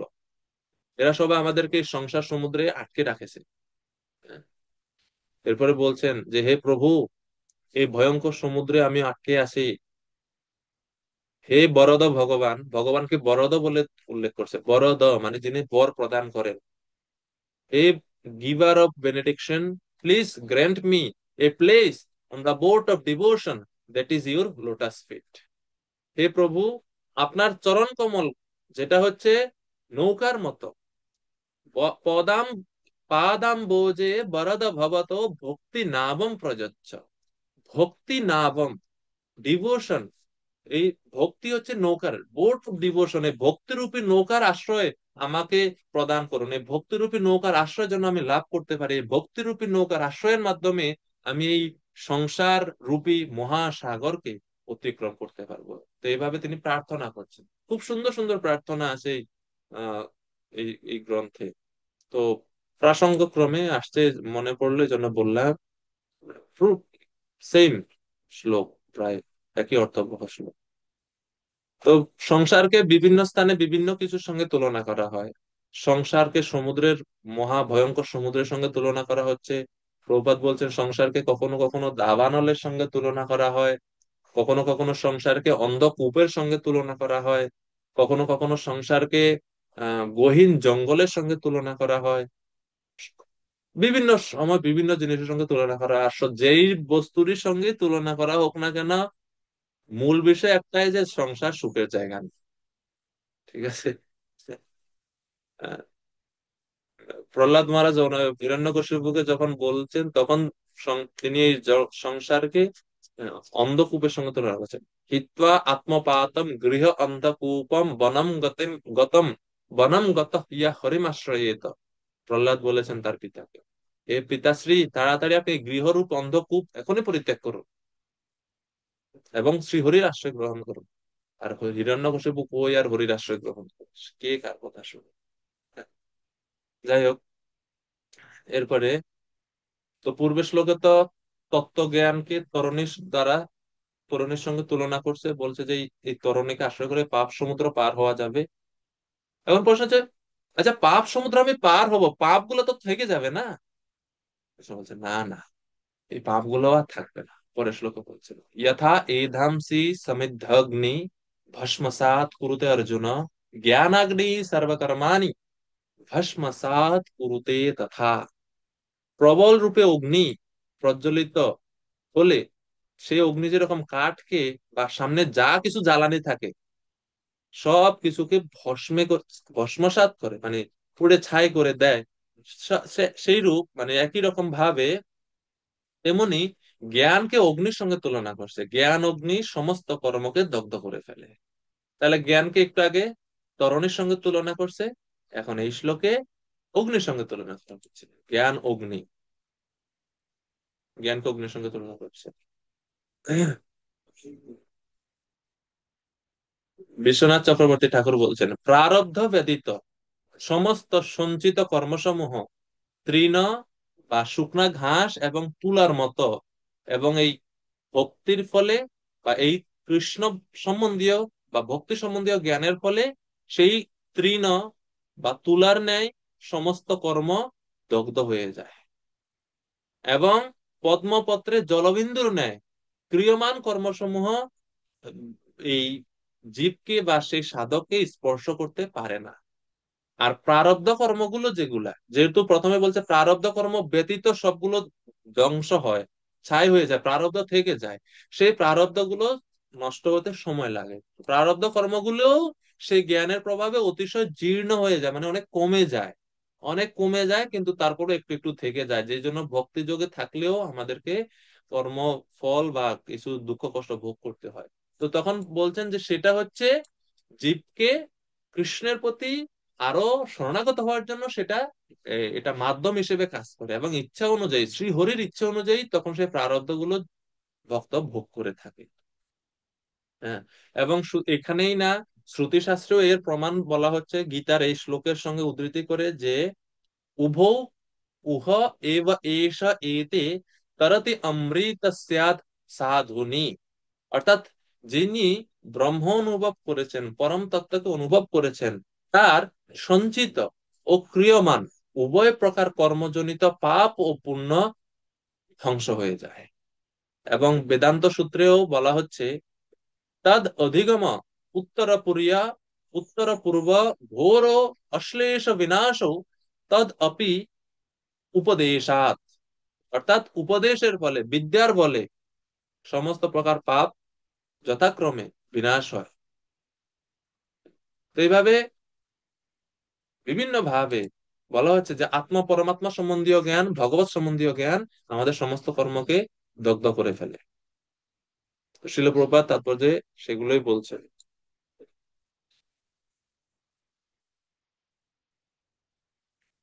38 নম্বর শ্লোকে জ্ঞানের আরো মাহাত্ম বলা হচ্ছে, ন হি জ্ঞানেন সাদৃশম পবিত্রমিহ বিদ্যতে তৎ স্বয়ং যোগ সংসিদ্ধ কালেনাত্মনি বিন্দতি। রূপমঞ্জুরি মাতাজি অনুবাদ করুন।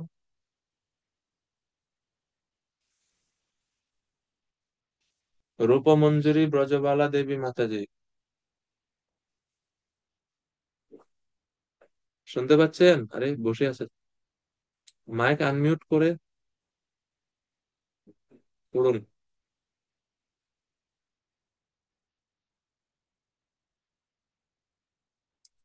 সুমন সাহা প্রভু, কৃপা করে 38 নম্বর শ্লোকের অনুবাদ করুন।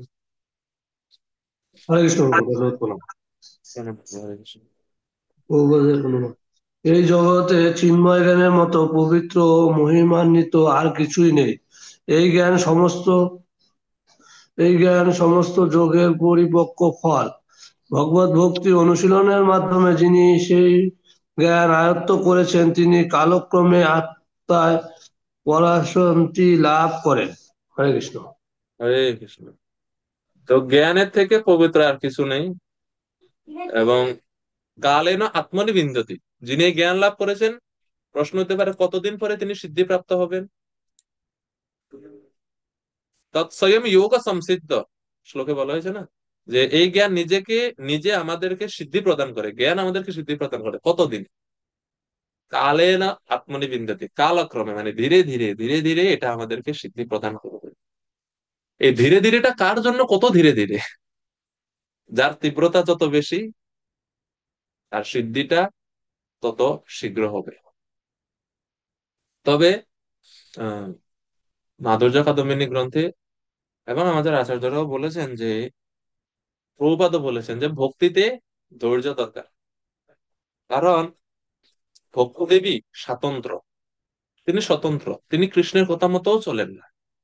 এই জন্য প্রভুপাদ বলেছেন যে ভক্তিতে যুক্ত হলে আমরা ওভারনাইট পারফেকশন আশা করতে পারি না। এমন না যে আজকে শুরু করছে জব, কালকে আমি সিদ্ধি লাভ করবো, এটা আশা করা যায় না। এই জন্য প্রভুপাদ বলছেন যে কোন একটা গাছ লাগালে সেই গাছটা যথাসময়ে ফুল ফল প্রদান করবে। তদ্রূপ আমাদেরও কাজ ভক্তি যাজন করে যাওয়া, সম্পূর্ণরূপে অপরাধ মুক্ত ভাবে। তাহলে যথাসময়ে ভক্তি দেবী আমাদের উপরে কৃপা করবেন এবং আমরা পরবর্তী উপলব্ধি গুলো লাভ করতে পারি। এজন্য কিছু সময় দিতে হবে। প্রপাদ আর একটা উদাহরণ দিলেন যে কেউ যদি, কোনো স্ত্রী লোক যদি মা হতে চায়, একদিন পরে তিনি মা হতে পারবেন না, ওনাকে অপেক্ষা করতে হবে। তো এই দুইটা উদাহরণ প্রভুপাদ দিয়েছে, গাছের উদাহরণ এবং মায়ের উদাহরণ। তো তদ্রূপ সাধনায় বা ভক্তি জীবনেও সিদ্ধি লাভ করতে হলে কালেন, ধীরে ধীরে হবে সেটা। কালেন বলতে যার তীব্রতা যতটুকু তার উপরে সেটা নির্ভর করে। তো শিল প্রভুপাদ তাৎপর্যে তিনটা জিনিস বলছেন, চিন্ময় জ্ঞানের মতো মহিমান্বিত ও নির্মল আর কিছুই নেই, যেটা বলছেন। এরপরে বলছেন চিন্ময় জ্ঞান ভক্তি যোগের পরিপক্ক ফল। আর ভগবদ গীতার শেষ কথা কি, জ্ঞান ও শান্তি পরিশেষে কৃষ্ণ ভাবনায় গিয়ে পরিসমাপ্ত হয়। এখন এই জ্ঞান অর্জনের ক্ষেত্রে শ্রদ্ধার কি গুরুত্ব রয়েছে, বা কে জ্ঞান অর্জনের যোগ্য? 39 নম্বর শ্লোকে বলছেন, শ্রদ্ধাবান লভতে জ্ঞানম তৎপর সংজিতেন্দ্রিয়, জ্ঞানম লব্ধা পরাম শান্তিম অচিরেণ অধিগচ্ছতি। সংযতেন্দ্রিয় ও তৎপর হয়ে চিন্ময় তত্ত্বজ্ঞানে শ্রদ্ধাবান ব্যক্তি এই জ্ঞান লাভ করেন। সেই দিব্য জ্ঞান লাভ করে তিনি অচিরেই পরা শান্তি প্রাপ্ত হন। দুইটা জিনিস এখানে আমরা দেখতে পাচ্ছি, শ্রদ্ধাবান এবং তৎপর।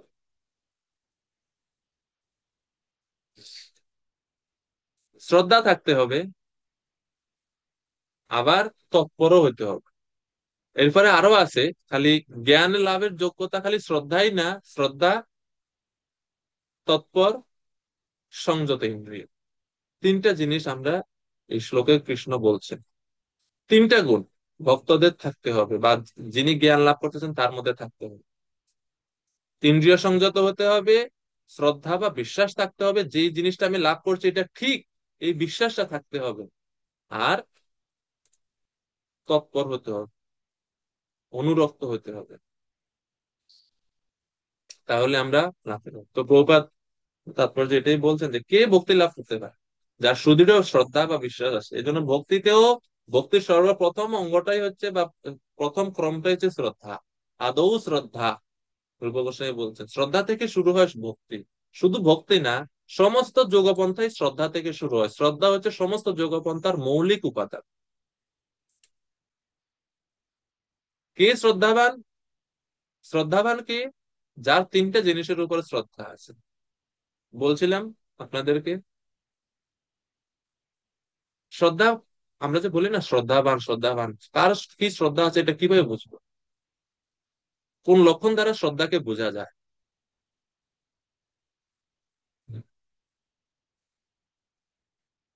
শ্রদ্ধা মানে তিনটা জিনিসের উপর। শ্রদ্ধা মানে হচ্ছে বিশ্বাস।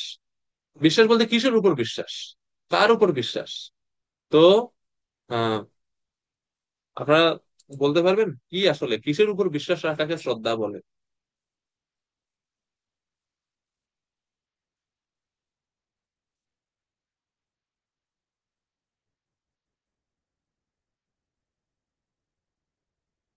মানে বুঝতে পারছেন কি জিজ্ঞেস করছি? যে শ্রদ্ধা যে বললাম, শ্রদ্ধা বা বিশ্বাস, বিশ্বাসটা কিসের কিসের উপর বিশ্বাসকে আমরা শ্রদ্ধা বলবো? বিশ্বাসটা কিসের উপর থাকতে হবে?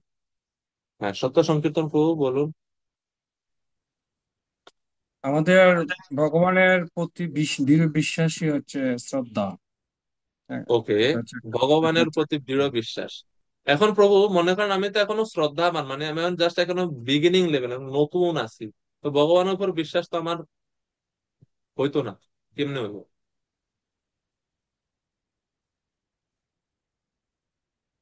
আমি এখন নতুন না, মানে শ্রদ্ধা মানে কি, আমি তো মানে ভক্তিতে আমি তো একবারে নতুন। তা আমি তো এখন শ্রদ্ধাবান, তো আমি শ্রদ্ধাটা কিভাবে, মানে ভগবানের উপর বিশ্বাসটা কেমনে হইব আমার? একজন বলছেন যে, সচিব প্রাণনিমায় প্রভু বলছেন ভক্ত এবং ভগবান। হ্যাঁ, এটা সুন্দর হয়েছে যে ভক্তের উপর বিশ্বাস থাকতে হবে এবং ভগবানের উপর বিশ্বাস হবে তখন। ঠিক আছে না? ভক্তের কাছে বিশ্বাস, ভক্তের উপর বিশ্বাস থাকতে হবে, ভক্তের উপর বিশ্বাস থাকতে হবে। কেননা ভক্ত আমাকে ভগবান সম্বন্ধে বুঝাবে। ঠিক আছে, কিন্তু আরেকটা জিনিস বাকি রয়ে গেছে, এখনো উত্তরটা পূর্ণ হয় না। বিদ্যুৎ সাহাপ্রভু হ্যান্ড রেজ করছেন। কৃষ্ণ, ওই প্রভুরা, আমি যেটা বলতে চাচ্ছিলাম ওনারা অলরেডি বলেছেন আর কি। ওকে, তপময় কৃষ্ণ চৈতন্য প্রভু।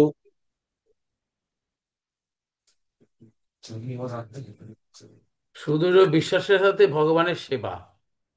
সেটা তো ঠিক আছে, সেবা তো পরে না করবো, আমার তো বিশ্বাসই নাই, সেবা কিভাবে করবো?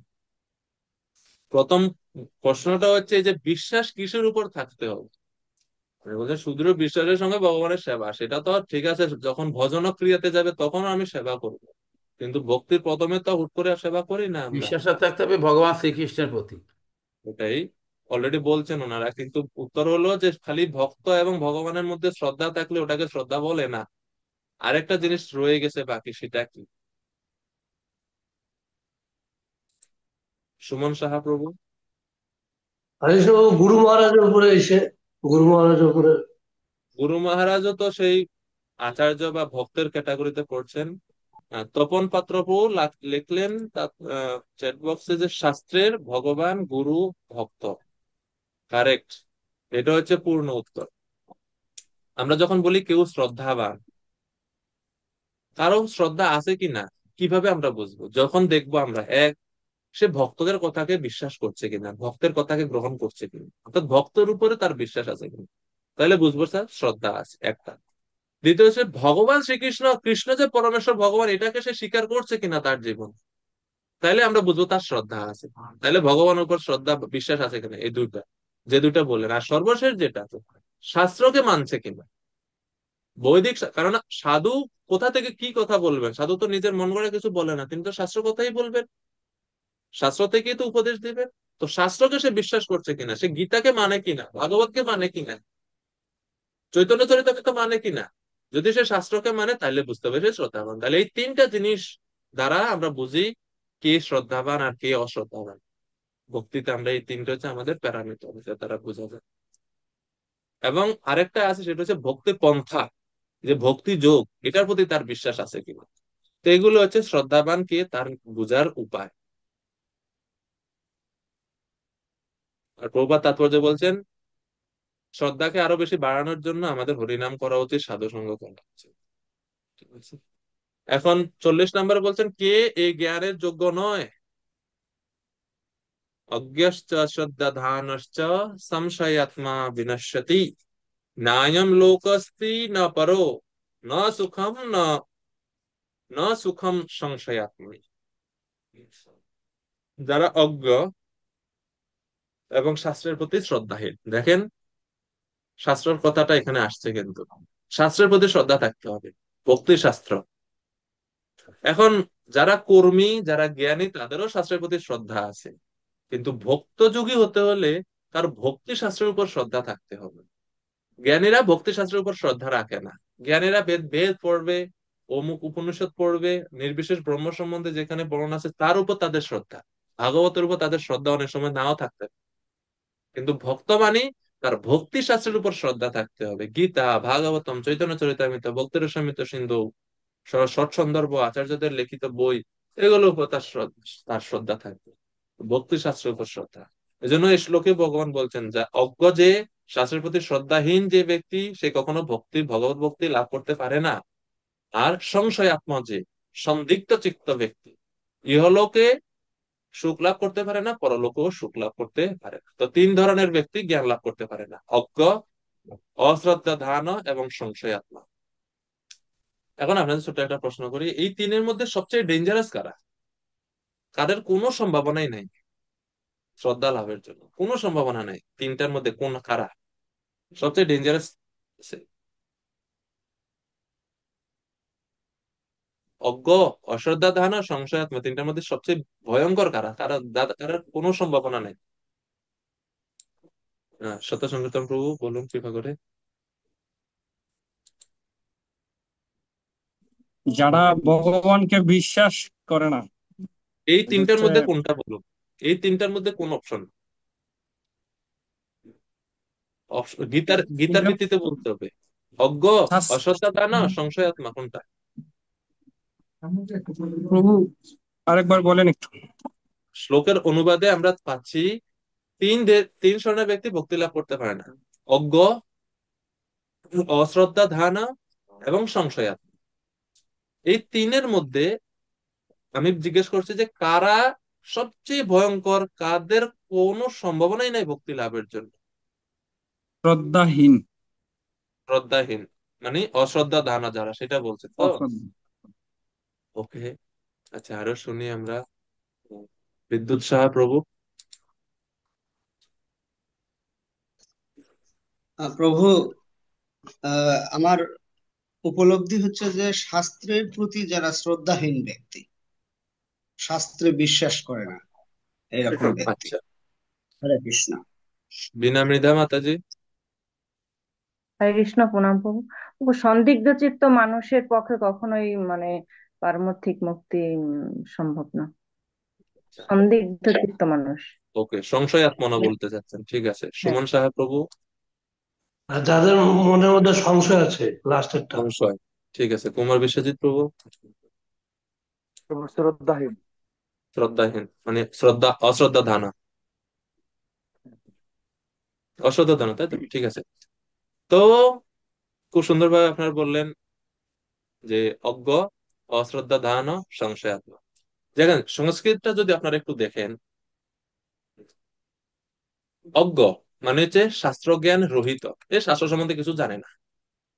এর সম্ভাবনা আছে, তাকে যদি আপনি বুঝান, সে ভালো বুঝতে পারে এবং সে ভক্তিতে যুক্ত হতে পারে, তার পসিবিলিটি আছে। এ অজ্ঞ ছিল হিপ্পিরা, প্রভুপাদ তাদেরকে সহজে কৃষ্ণ ভাবনামৃত গ্রহণ করাতে পারছে। তাদের শাস্ত্রজ্ঞান ছিল না, মনুষ্য জীবনে কি উদ্দেশ্য এগুলো সম্বন্ধে জানতো না তারা কিছু, অজ্ঞ ছিল তারা, মূঢ় অজ্ঞ। তারপরে দ্বিতীয় ক্যাটাগরি হচ্ছে অশ্রদ্ধা ধারণা। অশ্রদ্ধা মানে হচ্ছে শাস্ত্রের প্রতি শ্রদ্ধাহীন। শাস্ত্রের প্রতি শ্রদ্ধাহীন মানে কি, এই ব্যক্তির জ্ঞান আছে কিন্তু বিশ্বাস কম। বুঝতে পারছেন? শাস্ত্রতে সে জানে, তারপরে তো সে শ্রদ্ধাহীন হলো, তাই না? এর মানে তার শাস্ত্রের জ্ঞান আছে কিন্তু শাস্ত্রের উপর মতো বিশ্বাস নাই। এনাদেরও পসিবিলিটি আছে ভক্তিতে যুক্ত হওয়ার। কি পসিবিলিটি? এই শ্রেণীর যারা শাস্ত্রের প্রতি বিশ্বাস কম কিন্তু শাস্ত্র জানে, এদের কি করতে হবে? এর শ্রেণীর ব্যক্তি যদি শুদ্ধ ভক্তদের, উত্তম ভক্তদের সঙ্গ করে, তাহলে এরাও মুক্তি লাভ করে ভক্তিতে যুক্ত হতে পারবে। কিন্তু সবচেয়ে ভয়ঙ্কর হচ্ছে শেষে যারা, তারা সংশয়াত্মক। এই শ্রেণীর ভক্তের জ্ঞানও আছে, বিশ্বাসও আছে, কিন্তু মনের মধ্যে সন্দেহ। এইটা প্রভুপাদ বলছেন, এই শ্রেণীর ভক্ত যে কোনো সময় পতন হতে পারে। সংশয় আত্মা বিনশ্যতি, গীতার আরেকটা স্থানে বলা হচ্ছে সংশয় আত্মা বিনশ্যতি, বিনাশ হয় তাদের। সন্দেহ, যে কোনো, আপনি যে কোনো জিনিসে, ভক্তি হোক, এমনকি মানে আমাদের ব্যক্তিগত জীবনে রিলেশন, সম্পর্ক, ব্যবসা সম্পর্ক হোক, পারিবারিক সম্পর্ক হোক, স্ত্রী পুত্র হোক বা স্বামী স্ত্রী হোক, এই সন্দেহ সবকিছুকে ধ্বংস করে দেয়, সন্দেহ। এটা খুবই কঠিন। তো এটা হচ্ছে সবচেয়ে ভয়ানক। এরপরে 41 নম্বর শ্লোক, সুমন সাহাপ্রভু অনুবাদ করুন কৃপা করে।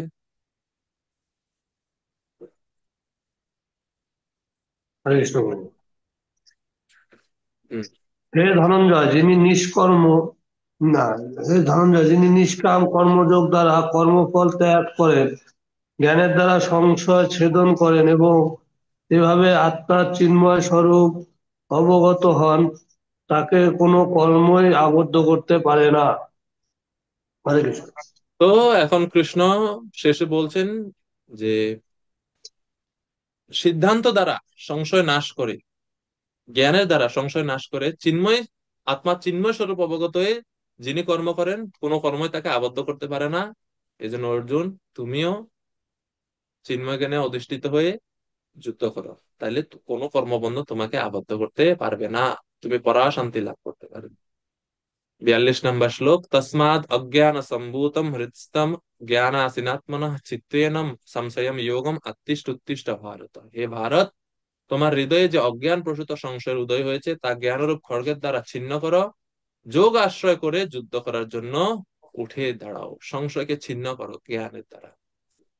তো এইভাবে প্রভুপাদ এবং ভগবান শ্রীকৃষ্ণ গীতার এই চতুর্থ অধ্যায়ের উপদেশ শেষ করলেন। প্রভুপাদ তাৎপর্য বলছেন, কৃষ্ণ পরমেশ্বরত্ব সম্বন্ধে যার মনে সংশয় আসে সে অধপতিত হয়। তাই উপদেশ দেওয়া হয়েছে যথার্থ সদ্গুরুর চরণাশ্রয় গ্রহণ করে গীতা শাস্ত্র বা বৈদিক শাস্ত্র অধ্যয়ন করা উচিত। তাহলে আমরা সঠিক সিদ্ধান্ত লাভ করে, জ্ঞান লাভ করে মুক্তি লাভ করতে পারি। ইতি অপ্রাকৃত পারমার্থিক জ্ঞানের স্বরূপ উদ্ঘাটন বিষয়ক জ্ঞান যোগ নামক ভগবদ গীতা চতুর্থ অধ্যায়ের ভক্তি বেদান্ত তাৎপর্য সমাপ্ত। হরে কৃষ্ণ।